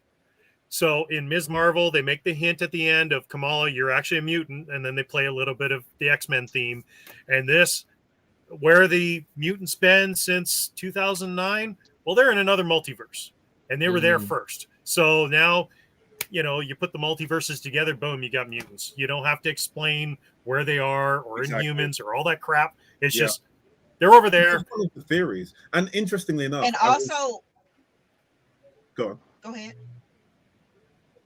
I was saying also this post-credit scene also just reiterates the possibilities now that we have this multiverse, the possibilities of the multiverse. This was reiterated by the post-credit scene as well. Like not only leading you into X-Men, but also showing you the other Monica Rambeau. Go Dom. What happened? Go Dom. Oh, Dom. Face off. Huh? So, hot take, right? So, I did not care for that post-credit scene for a couple of reasons. The first reason is there's inside baseball and there is two inside baseball. And if you're not familiar with that term, basically when you do a cut so deep that only real comic book freaking nerds get, you got a problem. And unfortunately, what it comes down to for me is if you're going to go ahead and actually put in that Monica's mom is binary, and people who are sitting next to you who have watched the Marvel movies look at you and say, what is that? And I have to sit there and be like, that in itself to me isolates too much of the audience. I feel like that was, if you had said, I will tell you, I have a perfect fix for that scene. You could keep everything exactly like it is and just make one small little tweak, because I understand that they were trying to do a deep cut to binary and her connection to the X-Men and the X-Men. I get it. You've already introduced Monica's mom as Captain Marvel in another universe with X-Men as well, by the way. There are already X-Men in the universe that contain that universe. If you tied that into that universe specifically where Doctor Strange was, and you tie it into this one, then it makes sense. And you don't have to have her be binary. You could just have it be Carol still, or not Carol, but Captain Marvel just still alive. Here's where I disagree. Partly because they're all dead over there. I was about to say, are they? I mean, did you see a body? I don't see a body. I don't think I don't understand how Captain Marvel gets crushed by rocks and dies. No. There's. I mean, I could explain it. Well, we're going to go into a whole other movie, but I can explain it. But basically, Wanda took when you see the visual, she actually steals all her energy and she has nothing left. and then she's weak, and then she can't has no power anymore. But in a similar way as what happened to Carol with the bands, accuser stuff, well, the bands and the accuser stuff, the ultimate weapon. Thank you. Sorry, yeah. But no, so the reason I understand what you're saying about the deep cut, and absolutely, but when after the first Avengers movie, I kid you not, even nerd. He Froze again.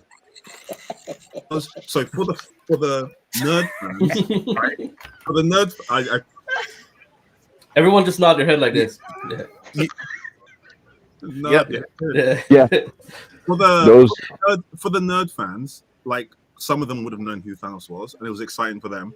For other people, there was a buzz. Who is that? Who is that? There's a big bad who's behind everything. Who is that? It causes people to research, causes people to ask, and things like that. And that was part of the buzz. And so everyone then started watching for who this person is, and for them to be fleshed out. But So, the difference is but the difference is that Thanos was going. You were getting to the road to Thanos. I don't believe Binary is going to be a pivotal character in the next couple of. I could be wrong, but I don't think she's going to be a pivotal character. So that's the part I'm trying to get at. If you could, because the way that I'm just talking about from a framing perspective, you have Monica wakes up in a bed with a woman that looks like her mom, who is her mom from another universe, covered from head to toe in a blanket like this. Now, first of all, in that setup, that's immediately you already know. Oh, we're gonna get a reveal, and that part of it was to me like that's where they were really ham-fisting it. Like you knew there was gonna be a reveal. What that reveal was gonna be, I don't know. And then you hear Kelsey Grammer. Oh, cool, X-Men. Had she gotten up and been Storm, I would have been like, whoa. Yes. Because that's reference that. But if you put in Binary, you just sort of left like, is she going to be something? Because then the worst part of it is that there's no payoff, and I honestly believe that there won't be a payoff for that.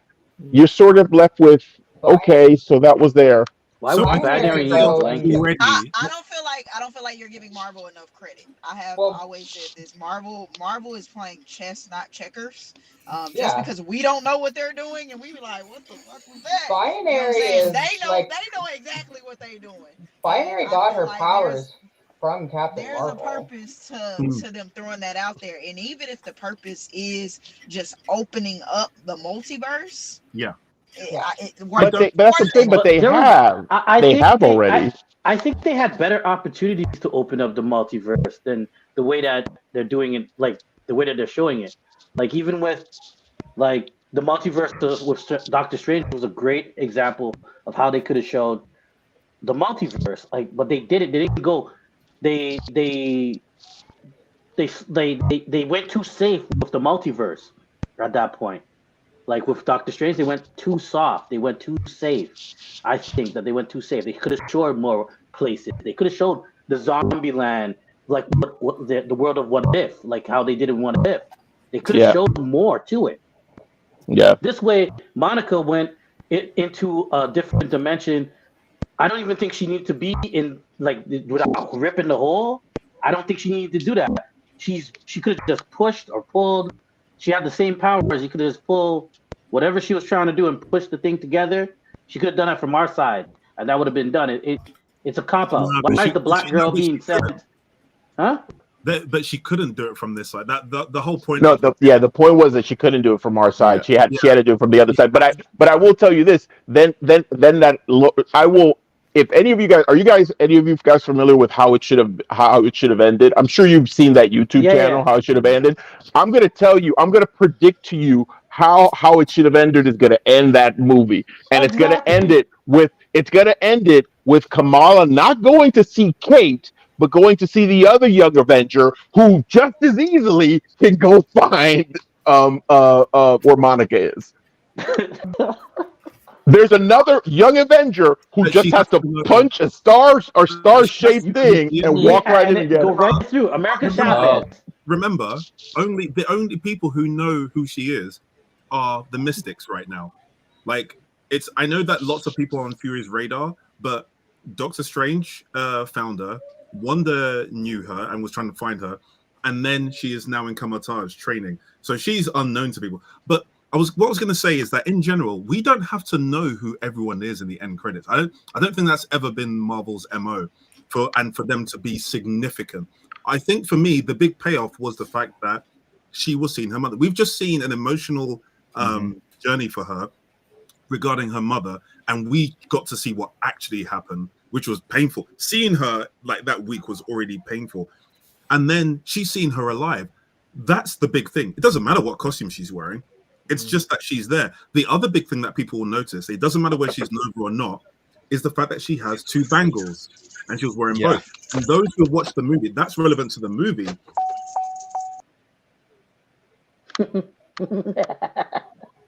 I disagree with your pausing.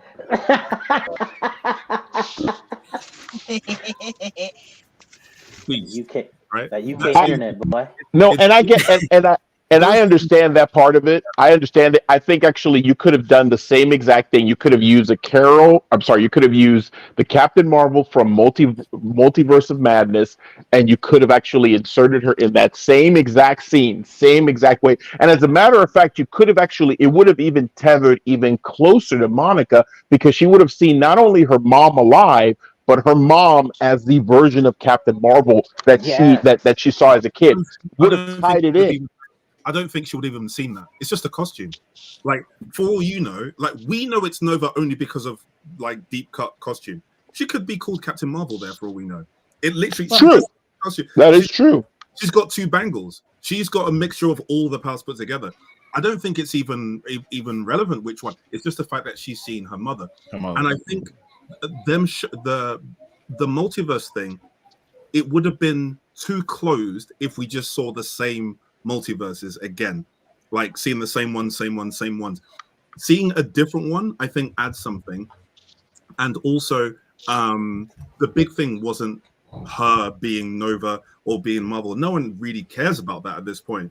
It's the fact that Kelsey Grammer, that's what people were excited about. Think of you heard his voice. What's the name of But that's how they ended the scene. They ended the scene specifically with showing Binary because of that, because they wanted to make that transition. It's one thing if they had actually ended the scene with she's in the hospital room, she's talking to Binary, and then actually you go ahead and you pan to whoever else is in the room, and then you see that, then you're ending it on that note, but you're not ending it on that note. You're ending it on the Binary note. That's the last scene in that cutscene. So that's why I like, for me, it just, like, I think if you're going to do that, and I understand the reasoning of saying, hey, we don't want to play in the same sandboxes over and over and over again, especially if it's a multiverse. I understand that. I'm coming from the perspective of, even if Marvel in the past has introduced characters like Guardians of the Galaxy, or characters that are deep cut for people who don't know them, but at the end of the day, when they have done, go back to all the post-credit scenes that they've done, by and large, they're including people that are going to be parts of the universe. I could be wrong, but I don't feel like they've really put an investment into that character as of yet to make it where she's going to be integral. But it's beyond a sort of like, hey, I'm the MacGuffin that's going to get you from point A to point B. The Collector. It was an end credit scene, and it ended on him. He's kind of a nobody, really. No, we didn't even know his name. He didn't like his feature. You mean in Thor? In Dark World? Yeah. And at the end of Dark World, when they took the ether to him, and his collective, he was an entity. He was just a character. But all it was, the whole point of the end credit scene was to expand the world, not necessarily say this is a person who is particularly significant. I think that's what they tend to do, is just expanding the world. And so I really didn't feel that people were hung up on who is this character.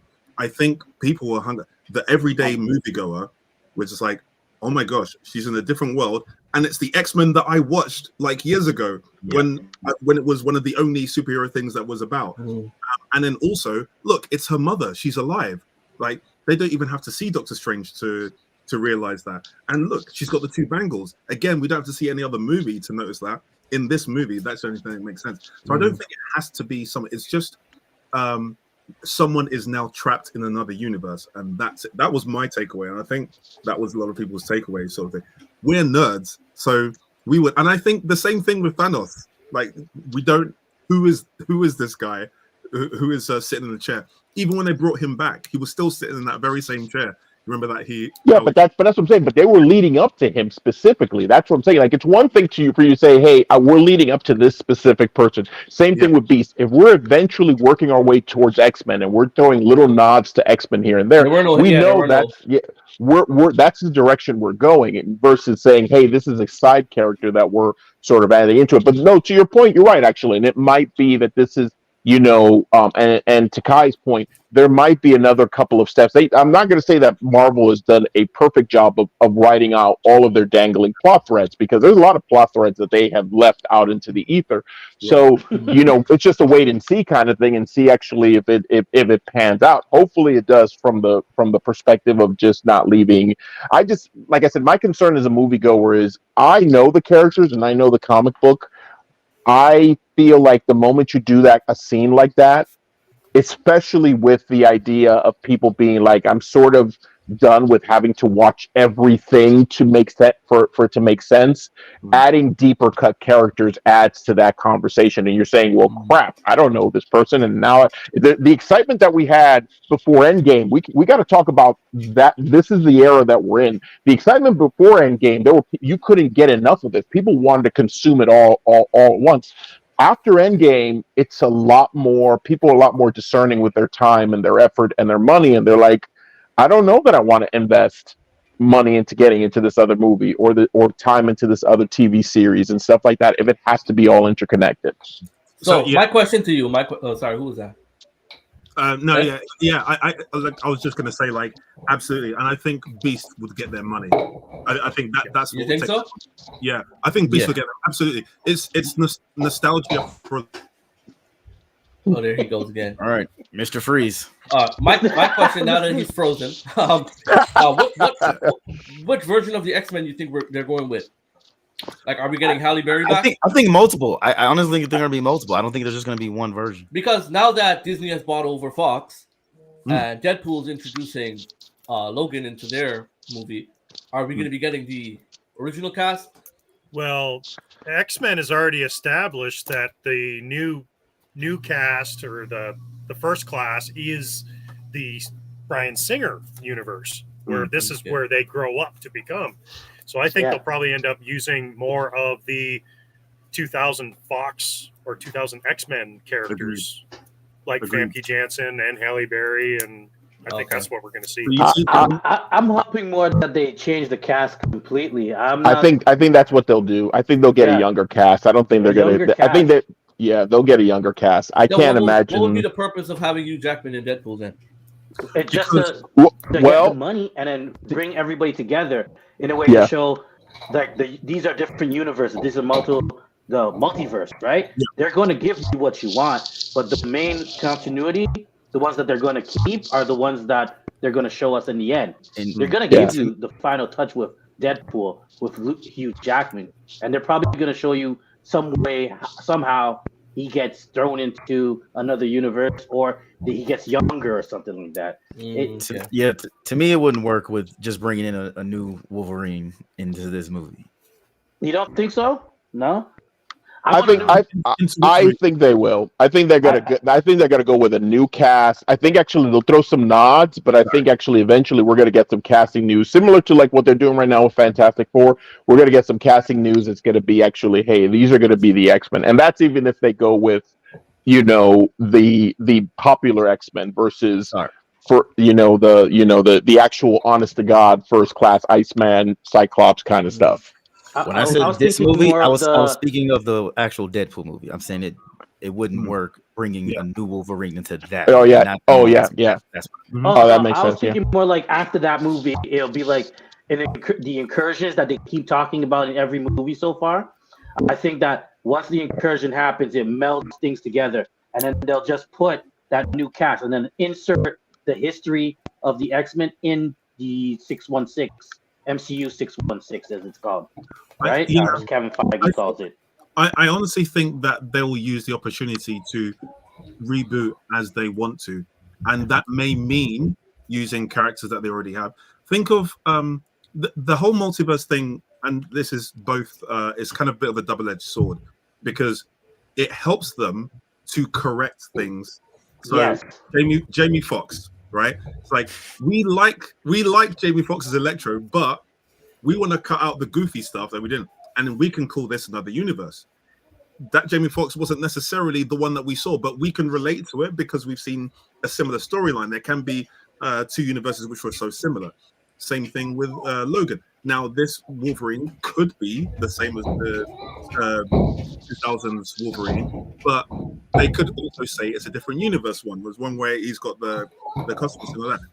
After the incursions, after Secret Wars, if it is still called Secret Wars, they could still have Kelsey Grammer as Beast, but with none of the shackles from before, and do it the way they want, if they thought the casting was still perfect. But I do think they'll take the opportunity to do. There he goes again. To do what? To do what? To do what? Little swan song, right? It's happened again, hasn't it? The UK internet, boy. Y'all. Yeah, I can actually see its bars. It's like fluctuating right there. Yeah. Yeah, you can see your bars on the next to your mic. All I know is that the Madam Web is going to be the best movie that's come out in recent years. It's going to be it's going to be straight fire. Look, Madam Web, I don't have a problem with Madam Web. I have a problem with Kraven the Hunter. Kraven the Hunter cannot have the same powers. Cannot have the same powers as Spider-Man. You can't be bit by a radioactive lion and then get the powers of all animals. That's all I have to say. Well, if you use the neogenic recombination... First of all, Gus, that's just science, okay? That's just science. Right? Don't you know? No, that's just science. Let me break it down for you. Let me break it down for you how I see it. I think it's very, very problematic that this white man gets bit by a lion and gets powers. And there's in Africa, and none of the people who have ever been in Africa, all the black people that are in Africa, and all the different races, don't get special powers. How did this man's powers come to be? Because he's Caucasian. The color of his skin infuses his bones and his body with the lion powers. That's what it is. The melanin doesn't allow it to seep in. That's what you're trying to tell me? Okay, so that's what I'm saying. Like, I'm just saying, melanin prevents it from coming into his veins. Write a better backstory. You can say his dad abused him, everything like that. But then when he goes hunting in the jungle, because he's a hunter and he hunts things, he bumps into some tribal people and he forces them, because he's a villain, to give him powers. Don't tell me that this man gets bit by a lion and all of a sudden he has powers. And I'm going to lose my mind. Anyway. Look here, man. All I know is that that Madam Web and Kraven and also Morbius, they're gonna come out with a movie all together. That's gonna be the joint, man. It's gonna be the best movie ever. No. And Sony they'll keep producing them because we're going to go see them. And Venom, all of them are gonna come together. They're gonna be all in one movie. It's gonna be great. Sony's Avengers. Sony Avengers, that's right. Ezekiel Sims is not a bad guy. I don't understand why they made him a bad guy in this movie. No, I think that's a red herring. I'm fine. Okay, thank you. Exactly. I'm fine with them making him seem like a bad guy because in the comics, you could suspect him as being one for a while until you revealed it. Whatever happens. Yeah. Just the execution, it just seems so, I don't know, early 2000s. It does. Yes. It's like they went, like they're going continuing from Andrew Garfield's universe, which I don't have a problem with. Before that, you think from Raimi's? Honestly, yeah, Raimi knew what they were. That universe knew what it was, and they leaned into it, and it worked because of it. But it's more like the old Daredevil or the Catwoman. It's just tropes. It's just tropes. Yes. Arrow. Okay. It's like Arrow. It's like CW Arrow. That's what they feel like. Morbius. What, first or second season? What season? depending on what you're saying, because like first and 3 seasons were pretty good. I'm just saying. I was about to say, Ugo, are you in a safe place, man? People kill for Arrow, man. They'll come after you The for last Arrow couple and of Flash. seasons of Arrow wasn't that TV great, show. but the first 3 seasons, No, I know I'll they'll fight you come on that. after you. As a TV show, it's fine. Yeah, But yeah. doing that to movie, the whole CW soap opera sort of thing. No, Yeah. you know what I mean? It's just I just can't do it. Morbius was the last straw. All right. So how do you guys feel? How do you guys feel about Felicia. replacing Kang with Doctor Doom? I'm so sorry. Sorry, say that again. Kang with Doctor Doom. I heard that being thrown around. I absolutely love Jonathan Majors as an actor. Everything dealing with him aside, I like him as Kang. I want to keep going. Be careful. There are two variant cosplayers here. Just continue. I want them to keep going on with the Kang storyline. Jonathan Majors on screen is amazing. Like, I absolutely love him. He's great in everything that he does. Now, legal troubles aside, again, I think that they've leaned away from the focus of Kang, which is a pivot because they don't know what's going to happen with him. And if they go with Doctor Doom, they had an opportunity to actually show something previously, like with Doctor Doom in Wakanda, because Doctor Doom has always been associated with trying to invade Wakanda too. Right, I think they had an opportunity. They had an opportunity in the multiverse to at least show something of him, but like, I think it would be a bit early right now. Yeah, I know that they can pivot to him. I think what they've done is left the door open. Loki, they were very, very clever with Loki. Yes, they made it so that he is still a threat, but they're on top of it. And so, if they wanted it to be worse, they can. If they wanted to rule it out and just then they can do that. They just left the door open. They did. That was very clever. It was very, very clever. Yeah, Loki fixed that problem because they said he could be they could be the TVA instead of the Avengers taking care of him. It could be the TVA only. They're looking out for him. They can even still have it as the TVA and Avengers do. They can have like a little short. Like, you remember the one shots they used to do? With Shield? Yeah. Yes. They can even do something like that where someone from the TVA and a couple of Avengers are taking down a particular Kang and particular universe just as a, just for fun. Like, they've just left that door open and they can make it big or small as they want. TVA Avengers. There you go. I like it. The Young Avengers, they have almost all the Young Avengers. We're missing one. We're missing the Hulkling.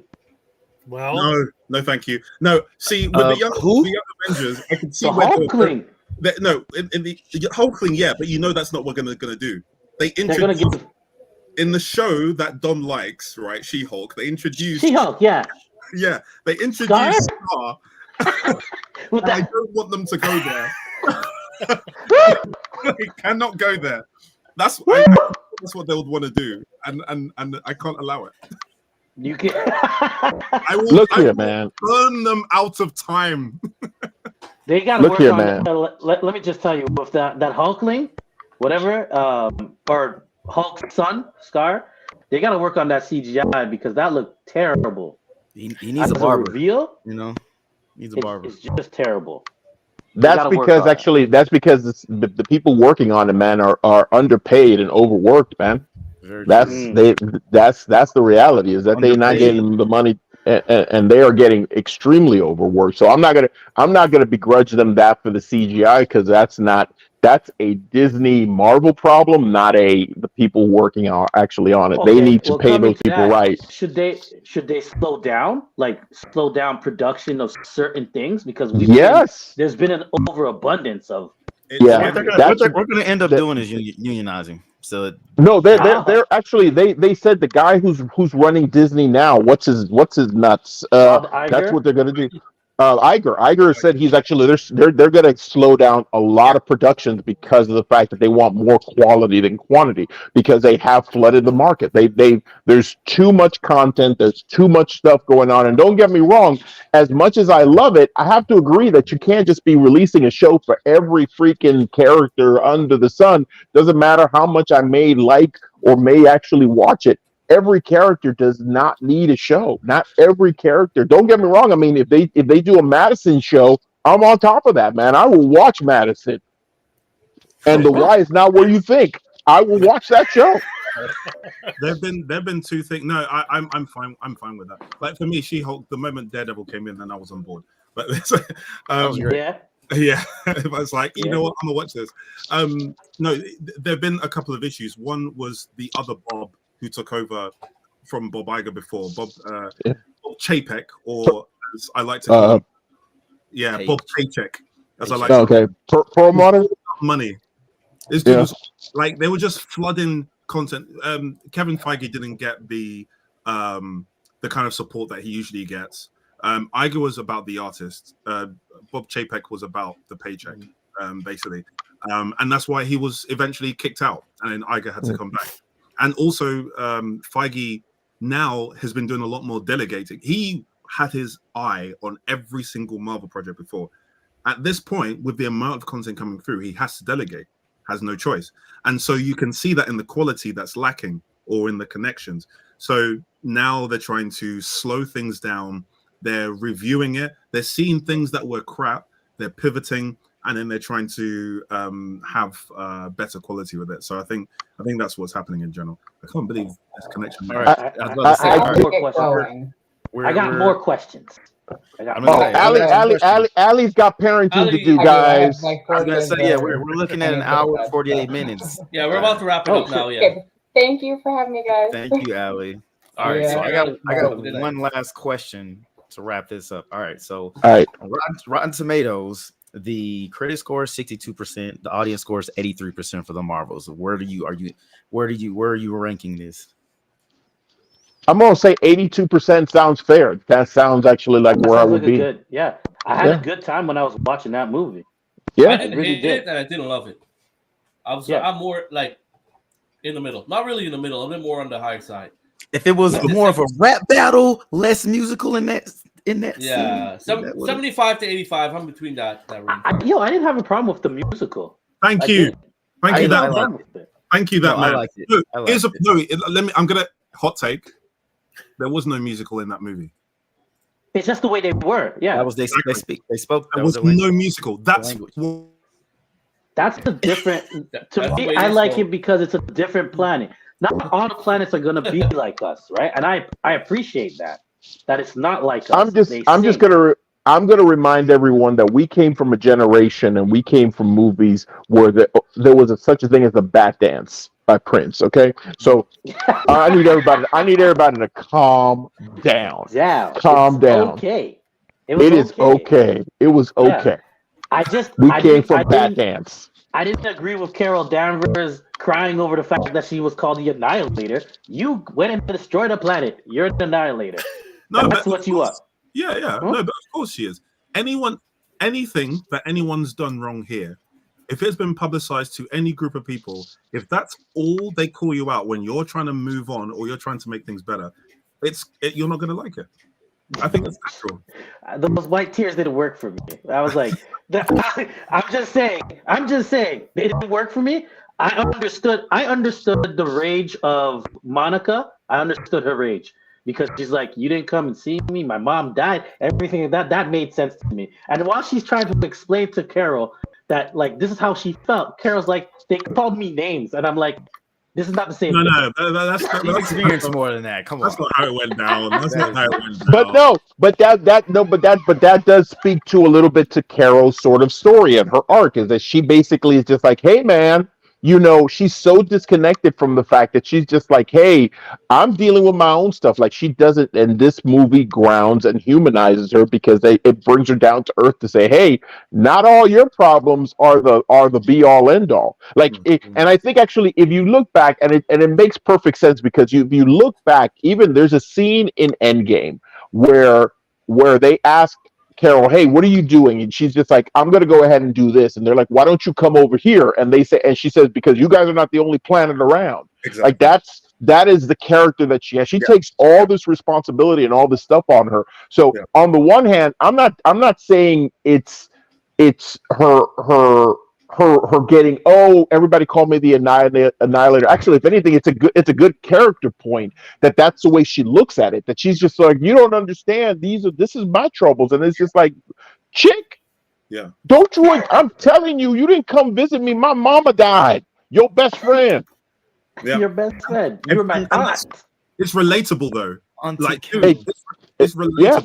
It's I personally connected to it because I know that I can get wrapped up.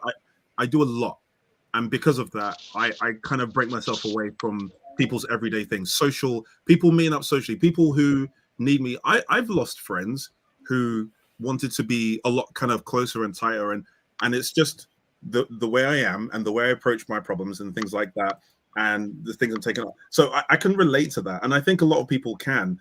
Especially if it's been a tragedy that's happened or something like that, and they get wrapped up in their world, and it's like they're not listened to even when they need them. So I think it's kind of a relatable thing, a relatable failing that we can have, right? And I appreciated that because I know that some of the excuses that people would give before is like, the reason the Carol sucks is because she's a Mary Sue. She can't do anything wrong, and she's just like perfect, whatever. It's like, no, she's not. She's dealing with things as well. And she's a flawed character. That's what her flaw is. Her flaw. You can have all the power in the world. Like, I think if you want to draw the comparison between two characters and how they've been represented, if you want to go ahead and say, for example, Superman, which I'm hoping maybe in Superman Legacy when it comes out they'll address some of this.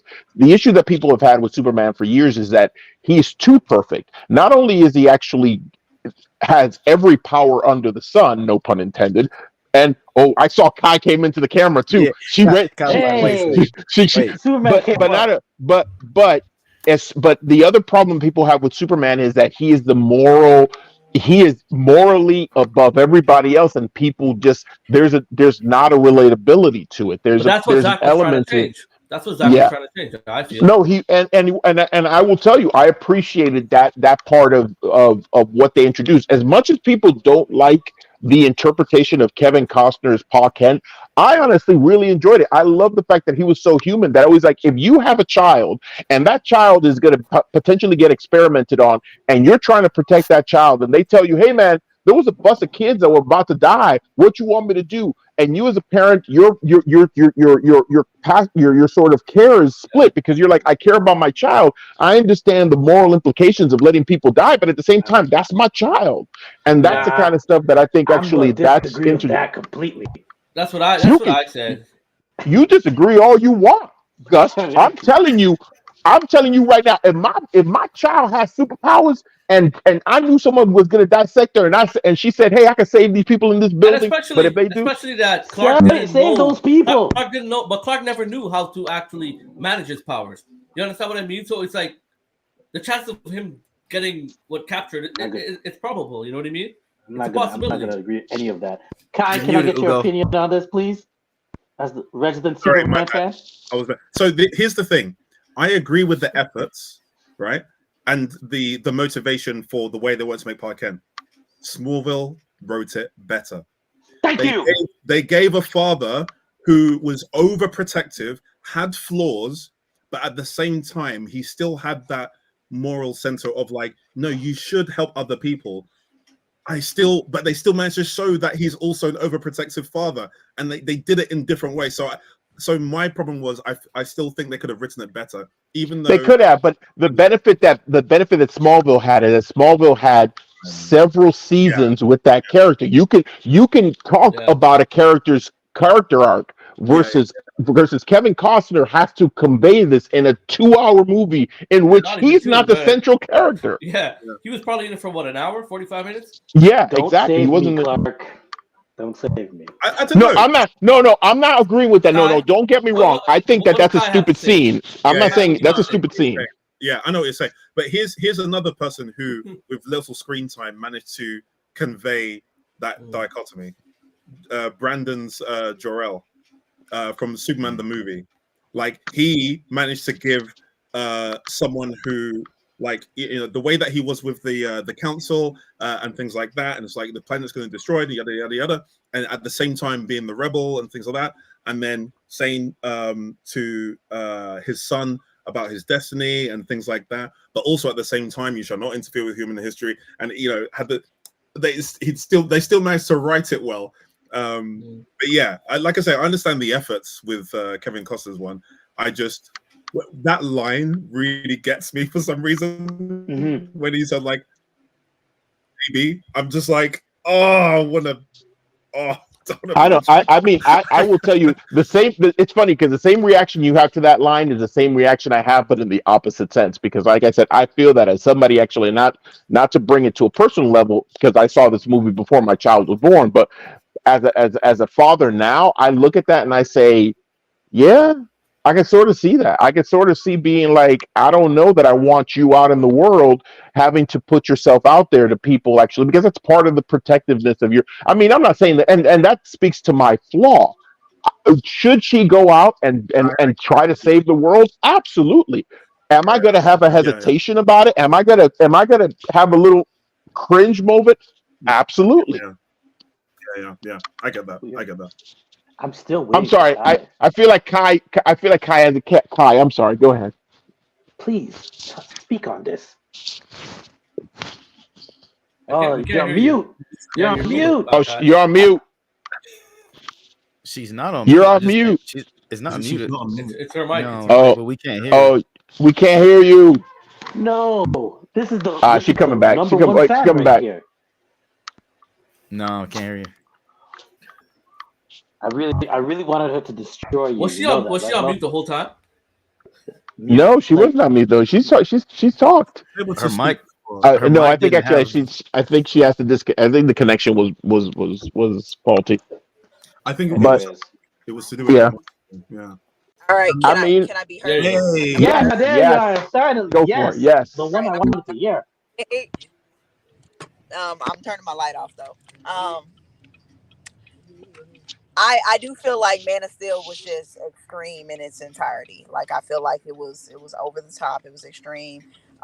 Even the ending to it as well. I feel like he didn't have to sacrifice himself to protect his son's secret. Even if I had a child and they had superpowers, like I would not tell them not to save a bus full of children. Like, you know, like I just feel like I just feel like, you know, walk into your destiny, be your authentic self. And I just feel like it was extreme. It was rodent in the most extreme scenario. But yeah, that's my opinion. Smallville was definitely written better as far as the father character, as you described it. Yeah, Man of Steel is not the better Superman movie. But yeah, like I guess like Dom was saying, I agree. That's all we need to leave it on. He said I agree. That's it. He said That's it. I agree. That's the Kat, That's you it. know, we agree with you. Don't worry. I agree with you too. That's all we heard from you, Ugo. Is I agree. He said Dom. Sorry, He said Dom, I agree, and it cut off, and that was it. I was repeating Dom's point about the multiple seasons and episodes and things like that. Yeah. Character. And, Yeah, you could develop a lot more, and I think actually for, like I said, I'm not gonna say, Kai, I'm gonna tell you the honest truth. I liked Man of Steel for what it was. I didn't take it as any more or any less than any other interpretation of super. I like things that they did. There were a lot of things, and I will tell you honestly, there was a lot of things I didn't like. I didn't like the level of destruction in that movie. I know what Zack Snyder was going for, but at the same time, I also was just like, this is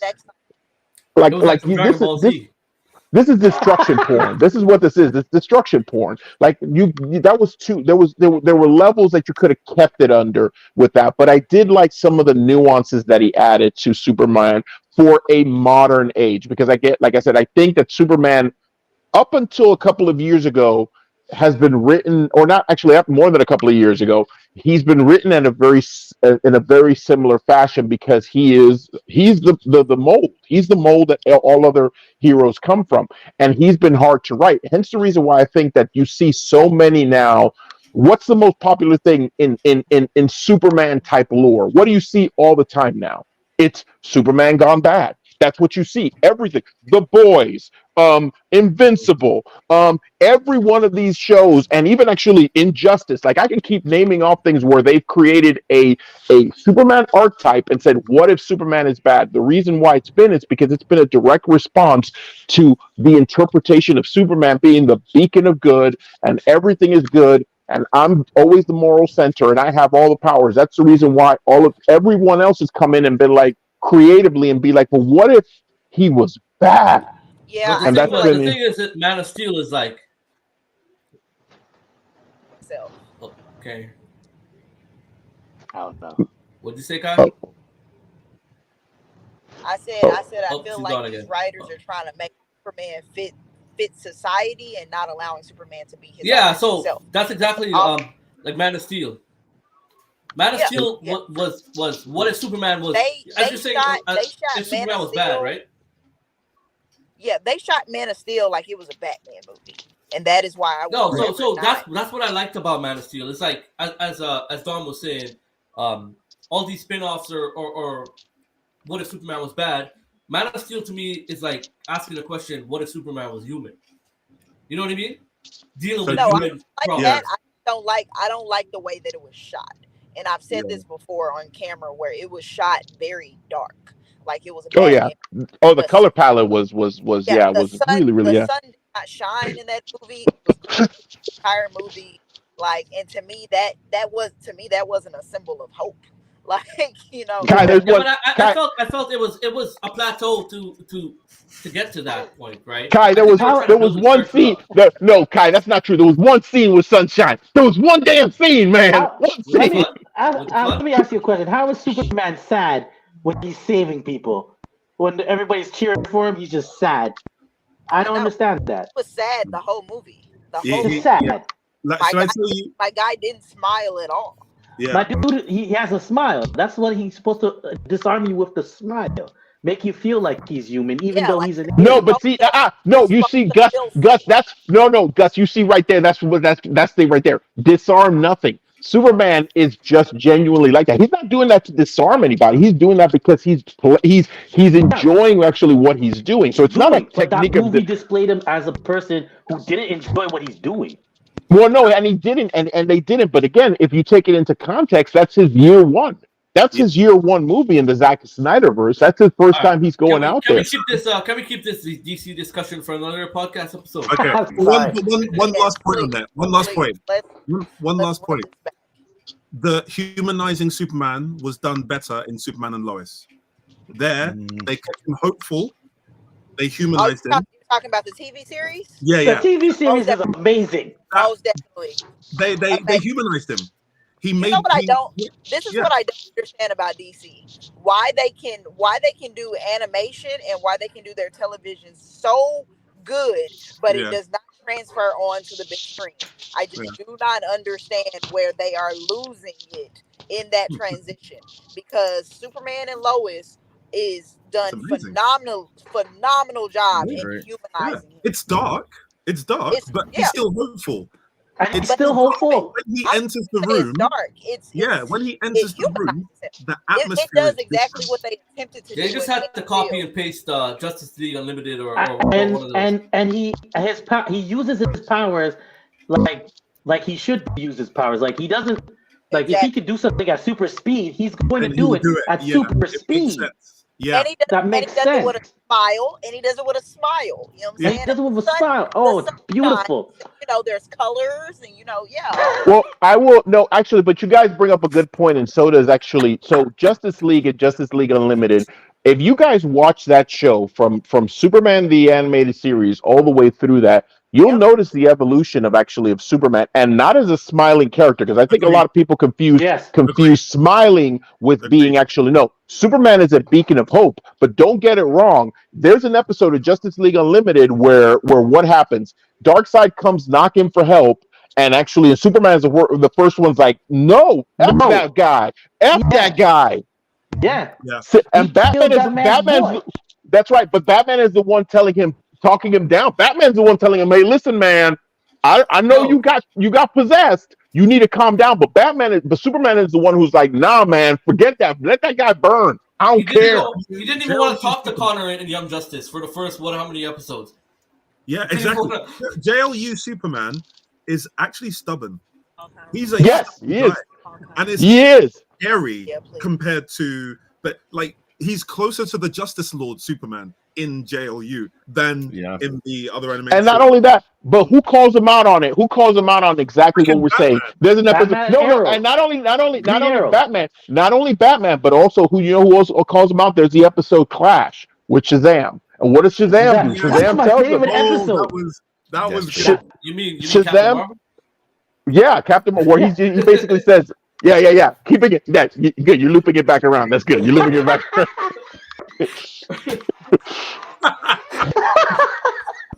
I like it. You did good. You get that boy good. That boy good. That boy good. He good. Good too. Sorry. But that episode, I'm telling you, that boy good. That boy good. But it does. It does actually. That's an episode where again it signifies. So just a lot of people think that actually Superman is a very cheery. He's not a cheery character. He's just the dad. He's a supportive dad. He's a dad that's going to encourage you. He's going to be the one that tells you, "Hey man, you can do it," and all that other stuff. But that don't mean he's walking around cracking jokes. He's not. I just want a Superman with his sweaty armpits and no deodorant on. Do you remember Christopher Reeves with his armpits? Christopher Reeves, yeah. But that's because man been working hard. That's because the man works hard.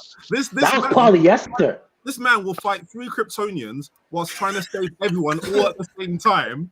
Right? I just wanted to see them make Superman spin around the earth. Rather than we'll just have to wait for Superman Legacy. Yeah, having fun with his powers, like beating people up, not caring about everyone else around him. Christopher Reeve was working hard. That's why I have those bits. I know that this is not related to Marvel, but I got to ask the 2 Superman folk actually that are here right now. What do you think about the casting of Superman for the new movie that James Gunn is coming out with? Okay, I was unhappy. What? No, I wasn't happy. I'll say this now. I'm a Snyder stan, as everyone knows. So I mean, at first I wasn't happy, but now that I see that he's actually like bulking up, and it looks promising. I just don't like James Gunn. I don't like James Gunn. I mean, he's perfect for Guardians of the Galaxy. I just don't hope. I hope he doesn't bring that comedic, you know what I mean, sense of comedy to the Justice League. James Gunn knows his DC characters. You gotta trust him. Yeah, you gotta trust him. He knows where to balance. He understands balance because even though we've talked about the comedy of Guardians, look at Guardians 3. That's one of the most emotional, hard-hitting. Yeah, it is. People really like Guardians 3. Yeah, that was a really good movie. Yeah, he knows where to put the emotion. I'm trying to appreciate it the way everybody else does, but it just doesn't do it for me. But the casting for Superman, I agree with it. Even he looks like if you're a Snyder fan, you should be happy that he looks like Henry Cavill. But younger. You're talking about this new casting? Yeah. The new casting, the new casting. I'm just tired of them starting over. I'm exhausted with DC. DC exhausts me. I tell you what, no, do you know what? Yes, it does. My excitement comes from James Gunn and the fact that he's actually going to be overseeing things, and I believe he has a good idea of balance. He knows when to make things comedic and when not to. And he knows where to put emotional weight and where not to. He's the guy who took Suicide Squad and made us care for a big floating starfish with one line. One line made us care for it. Like, hot take. I like the first Suicide Squad better. Well, I will tell you this. Well, he's a Snyder stan. Well, I will tell you this actually, that take is not hot. That's spicy. This is spicy. Yeah, I will say this. I shut the second one off. 15 to 20 minutes in. Oh, you got to watch it. You got to give it a chance. You got to give it a chance. It's still technically, it's still in the Snyderverse. I actually like the first Suicide Squad better. Yeah. There we go. I will say this about James Gunn. If for somebody that does understand Superman, if you want a good understanding of Superman, watch a movie like Brightburn.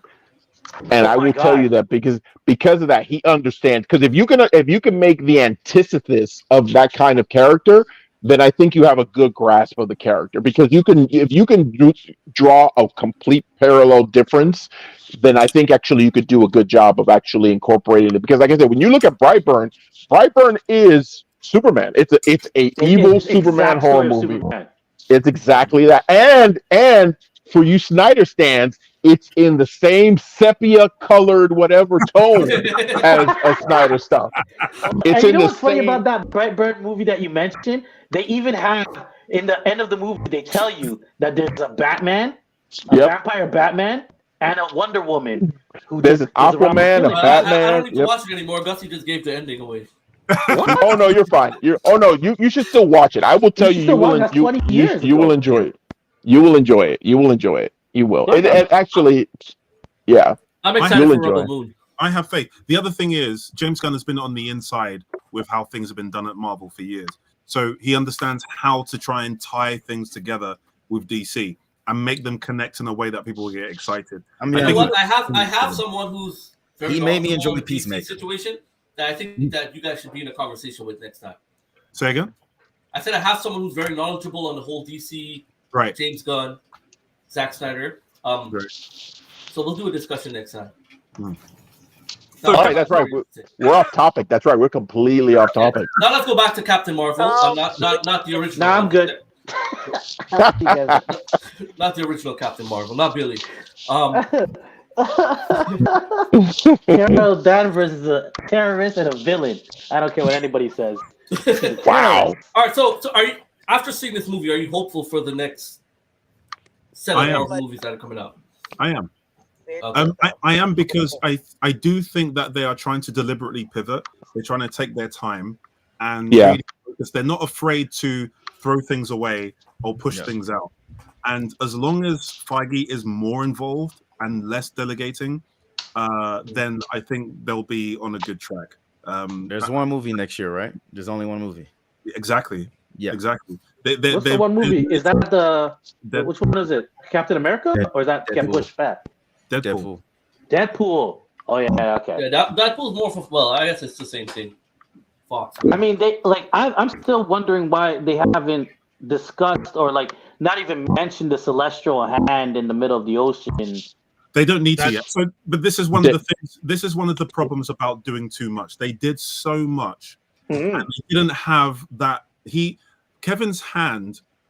Marvel are one of the most intruding studios of all. You know, you hear about like the studios intruding. They do it, but they do it for good because they want everything to connect properly. So when he's not as involved, it can't connect as well as it ought to. So threads like that, they have to take their time to thread it back.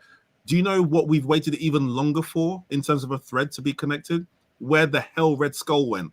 And it took them to Endgame to finally get right. So when they think about it, now they're going to get control. We're going to find threads being tied together, but it might take a while for some of them because they're getting their feet together. So and I think also that whole Celestial thing was probably groundwork for Fantastic Four as well. And that brings me back to the fact that Marvel is playing chess, not checkers. This is it. This is it. Okay. Exactly the explanation you just gave. I mean, we can really talk about from the first movie to Endgame. I mean, some of that stuff they didn't tie together until Endgame. Exactly. So you talk about 10 years of movies where you like, oh snap! Like, yeah. I mean, they still haven't tied something from Iron Man 1. Next time, baby. That's never happening. You know, so there's some things that never getting tied. They may get around to it. Just don't put it past. Hey, listen. Let me get out the way. Shots are being fired. I haven't seen many of Terrence Howard's movies, so I don't know. He seems like a very one-dimensional character. I don't know how his range is. No, he was good. No, I will tell you, he's not one-dimensional. Exactly. He's not one-dimensional. No, he's not. He's a really good actor. Even Aquaman? Talking, you know what I mean? Huh? Like in every scene of Iron Man, he always had this kind of like monotone kind of voice. So but that's Rhodey. No, what he was military. So yeah, him and Cheadle, what they're both reflecting when they seem like that is that they're military and they want to be. The only time they let their guard down is when they're private with Stark, like because they're kind of like best friends and things like that. But even so, they still roll their eyes at what Stark does. But they're the only ones that can call him out on it. So that's why it kind of seems that way. But this is why I came to like Don Cheadle's character, because we got to see more of that bonding, particularly in Civil War. But we got to see more of that bonding, and even in Iron Man 3 as well, where they're sometimes joking around, but also, you know, that whole War Machine rocks kind of thing. It was a like back and forth banter between two good friends, and at the same time, he's also got that military title. So it just kind of makes. He also cares for Stark. They showed it very well when he had that panic attack. He's like, "Are you okay, man?" Yeah, like, you know, exactly. Like he portrayed it very well. Yeah, I'm excited for the next stuff that Marvel comes out with, especially if they do take their time. I do think actually no company is without its flaws or without its stuff, because again, even with them and even with the example that you give, Kai, of they are playing chess not checkers, you got to remember there's also missteps in their stuff. Secret Invasion is the most recent misstep that even though they left. That was why.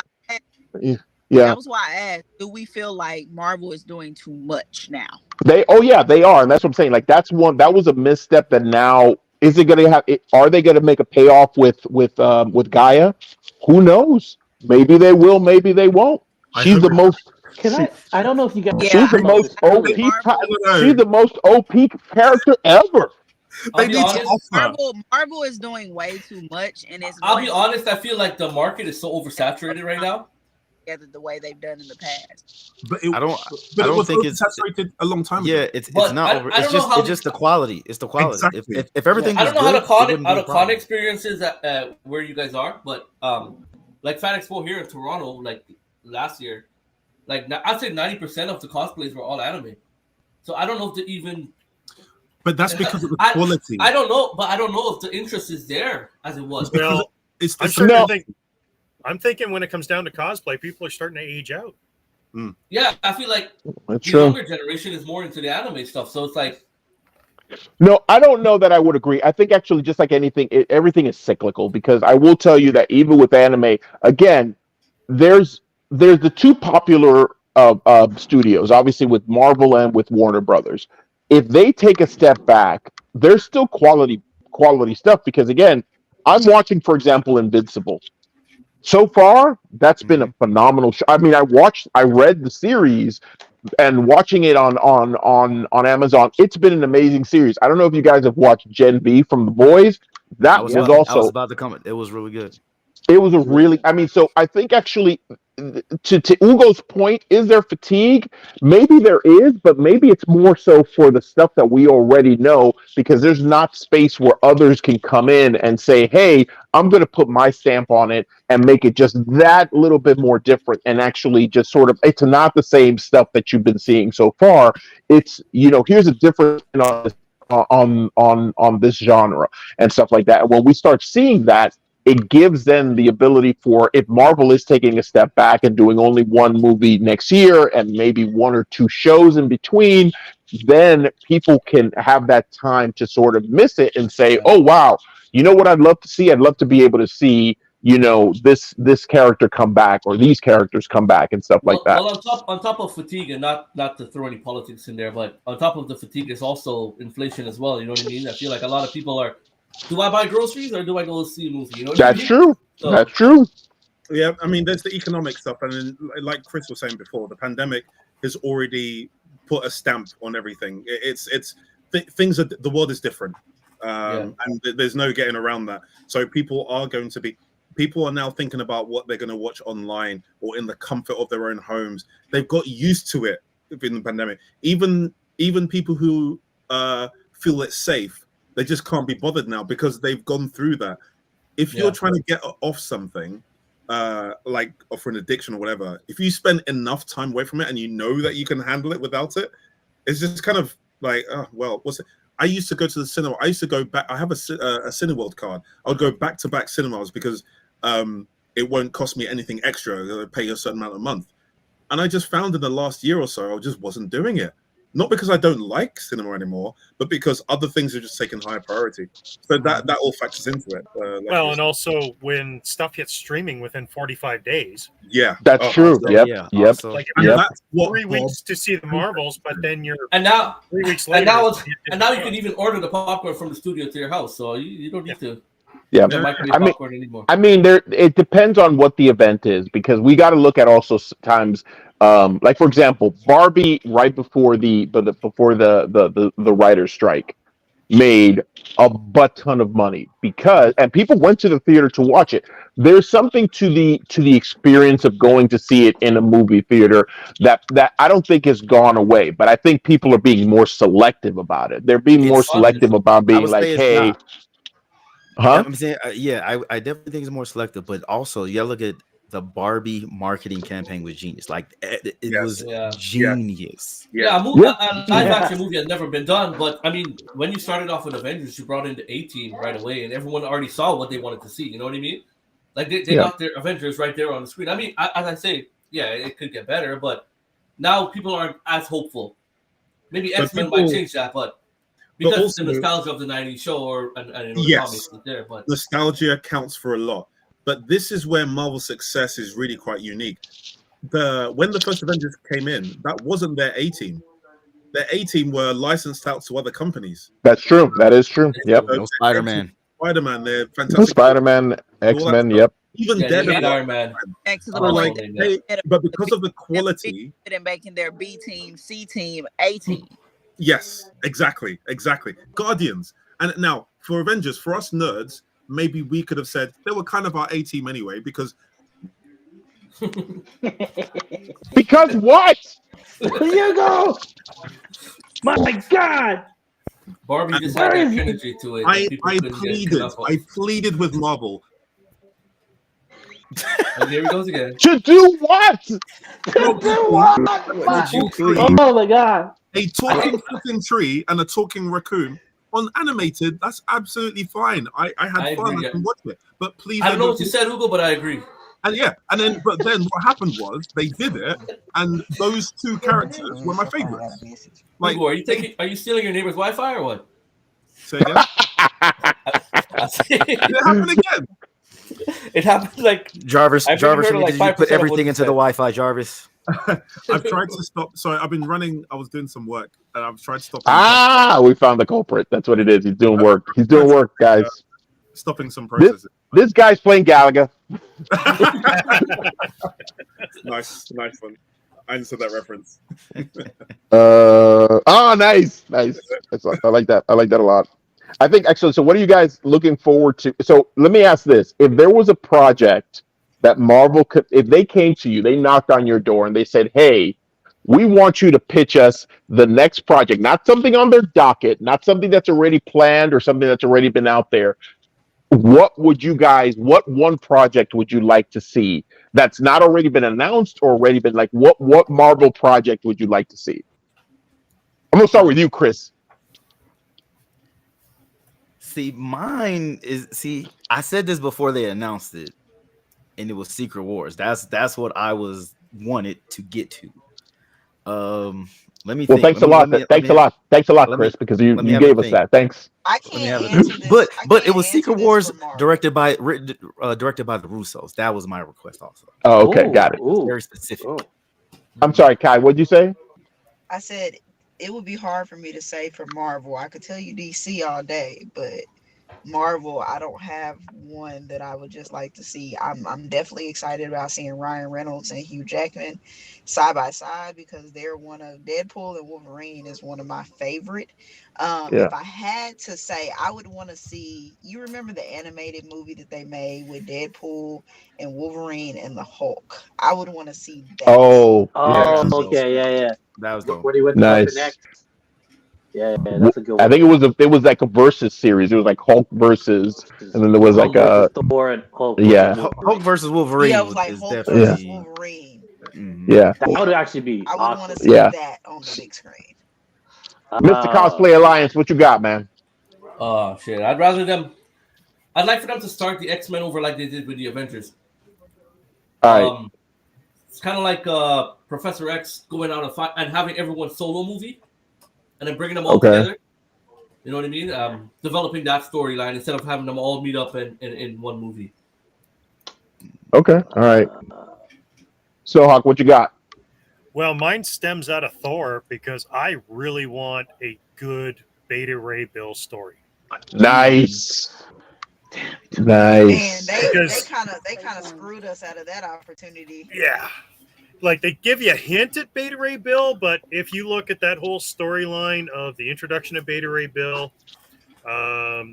Surtur's attack and Scuttlebutt the ship and all of that, the whole story of the Corbinites, oh man, that is absolutely perfect. That's one of my favorite storylines of all time in all comics. Right. All right. Gus? What you got? Okay, I got it. Since you took the Beta Ray Bill, mine would have to do with Spider-Man for sure, and it would be Maximum Carnage. Maximum Carnage. Maximum. All right. Okay, Spider-Man. Okay. That's Yeah, all right. have to All be right. Spider-Man. Ugo, what you got? Don't freeze. He want to see Tony Stark come back. Now we can't hear you. You're sitting too close to the thermostat there, Hugo. We can't hear you. Can't hear you. They can't. No, we can't hear you. Write it on a piece of paper. We got you. Like this. He froze up again. He froze again. He says he wants to see an Iceman movie tomorrow. Iceman. He wants to see Robert Downey Jr. come back as. He wants to see. We can't hear you. We know it's Iceman. He left and came the back. Terrence Howard War Machine movie. That's the one. Yes, that's the one. yes, That's the one. Oh, it's super cool. Hey, man. I tell you what. I know that they announced it. I know that they announced. The rumor is that in the Yes. in the Thunderbolts. Oh, yeah. Okay, go. Okay, right, yeah. I think I might have the same problem as Kai.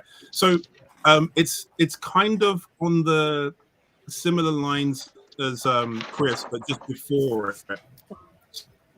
So before Secret Wars, time Illuminati movie since like way back in 2017. I even did a cosplay group of the original Illuminati from the comics because that's what I wanted. It was the first group that I ever did. Chris was in that group as well. And so yes, he does want to see Tony Stark. And I do want to see Tony Stark. But one of the reasons I was sad that he died was because I won't get to see that group. I'm fine with. Like I like the way that his art. You never know the possibilities. You never know. You got enough money. Disney has enough money. They can bring him back. They could still do it. But what would make me really happy is if on one particular Earth they had the original Illuminati, Professor X, Stark, Strange, Black Bolt. Black Bolt made me happy. Etc. Black Panther. Right? If they had those, because their team is one of the most. It was a very morally gray team. Like they had to deal with things that, like Hank McCoy. So that people, there's no good outcome or bad outcome. There's just what they think. And then at the end, you have the Avengers hunting down the Illuminati once they find out who they are and think that would make for an amazing, like, trust being broken between Mr. Fantastic and the rest of his family, between Professor X and the rest of the X-Men. It's an absolute great. And then eventually, like, everyone has to band together because of this whole issue and things like that. I want to see. What's up? Gus, you want to change your answer? Change his answer. All right, go ahead. Change my answer. Can I redo Secret Invasion? No, it's too late. It's already done. That boat sailed. No, never mind. I will tell you, I have two of them. The first one I think would tie in perfectly with everything, the way things are going right now, is The Exiles. The Exiles is the perfect time for an Exiles movie, to just have it be where you could bounce around between the Fox universe and the Sony universe. You could have them go all over the place and it would be freaking amazing. And not have it. And here's the thing, if you put good money into it, don't make it into a movie, because I think just like Multiverse of Madness, you're not going to have the ability to do all these universes. Do it as a TV show. Give me an 80s a universe, an episode type of series where they enter what, like Sliders. Do one episode Oh my where it's just God. like bam, you was go gonna over say- there I to was this about to say- universe. Yeah. Yeah, Sliders is go a to this badass universe. show. Yeah, Nah, yeah, dope. that's right. And then the second one I have, and I know that they had already announced this, that he's going to be part of this in Marvel Suicide Squad, aka the Thunderbolts. Thunderbolts. But I would love to see just on it a standalone Sentry movie. Just give me a standalone psychological Jacob's Ladder freaking Sentry movie. Just make it be like you don't know, like during the whole movie, you don't know if he's going crazy. You don't know. He could be Okay. crazy. Can I ask a question about the Sentry movie? Dark Ooh, Yes. Avengers would be. that'd be nice too. I like the Robbie Yeah. Ray is Ghost Rider. Robbie Ray is Ghost Rider. Oh, nice. Ooh, Or Ghost Rider, period. I mean, I would love Ghost Rider. So they already Robbie did Reyes, such I an like that one excellent too. version of Yeah. that in Age of Shield. I know, but I It's want more. one of my biggest enjoyments. Like, you want more? Yeah. Now I Yeah, want more. that was a good rendition. They really Yeah. did a good job on Shield. Mm. with So Robbie what's your Reyes. question about the Sentry? I got you, son. I got you. What you got on the Sentry? I got No, you. I'm just the rumors of Stephen Young Yeah. playing Sentry. Yeah. How do you guys feel about that casting? I'm not personally, as a Sentry fan, I think he's an amazing actor. I'm Yeah. not going to pass judgment until I see it on screen. Is it my first choice? Absolutely not. But at Okay. the same time, I'll just wait. I'll wait. I'm not going to go ahead and actually call anything. I'll wait. Yeah. I'll see what happens. Well, For me, they're also changing the I kinda sticks of Silver Surfer supposedly as well, right? Yeah, but Seven Apparently. Surfer's But these digital. are You all can just rumors. do anything you want with that. But But I that's was the saying, thing. They're all rumors, and it doesn't really matter one way or the other. but like for me, There are certain Stephen things. Young, There are certain I castings think he's where a I great feel like actor the too. way that they act. Yeah. I think, but I don't think it's necessary for the Sentry to be like this, like a white guy playing the character. I actually like the fact that maybe Stephen Young would be like the skinny guy, like he's supposed to be Robert, and then he changes into the Sentry, like how Mark Alrighto. Ruffalo changes it into the Hulk, and he's the blonde white guy that he thinks that he should be, and he's causing all this destruction. So think that would basically, be what awesome. So you do the reverse of what they did with Captain America in First Avenger. You're gonna have Stephen Young just go ahead and be his normal body, and then after he transforms, it's CGI muscles on the end. Yeah, Gotcha. I Basically, would do that. You want an All Yeah, Might. like All Might. Yes, yes, Daijobu. yes. Naze. I would- Yeah. I don't That's basically like what I the said. Sentry is, though. I know. I mean, I don't have an issue with the casting decision. It wouldn't be my first choice, Yeah. but at the same time, like I said, I'm just gonna wait and see, because for all I know, I might watch that movie and I might be like, that's the only version of the Sentry that exists to me. That might be the only one. But for me, I'm at hoping least, for good things. That's all. I'm hoping for good things too. All right, guys. Let's wrap it up. We've been on it for a while now. Yeah, we have. I can talk about this all night. All right. I thought Google was sleepy. No. I was. I think. I'm working All on right, some guys, take it cosplays for our shoot for the DC, so I have time. All right. Thanks for having me. I appreciate All right, you guys. guys. Take care. Thanks for joining. Thank you for having us, man. That's Take it all, folks. easy. All right. Good night. Peace out. Have a good one, guys.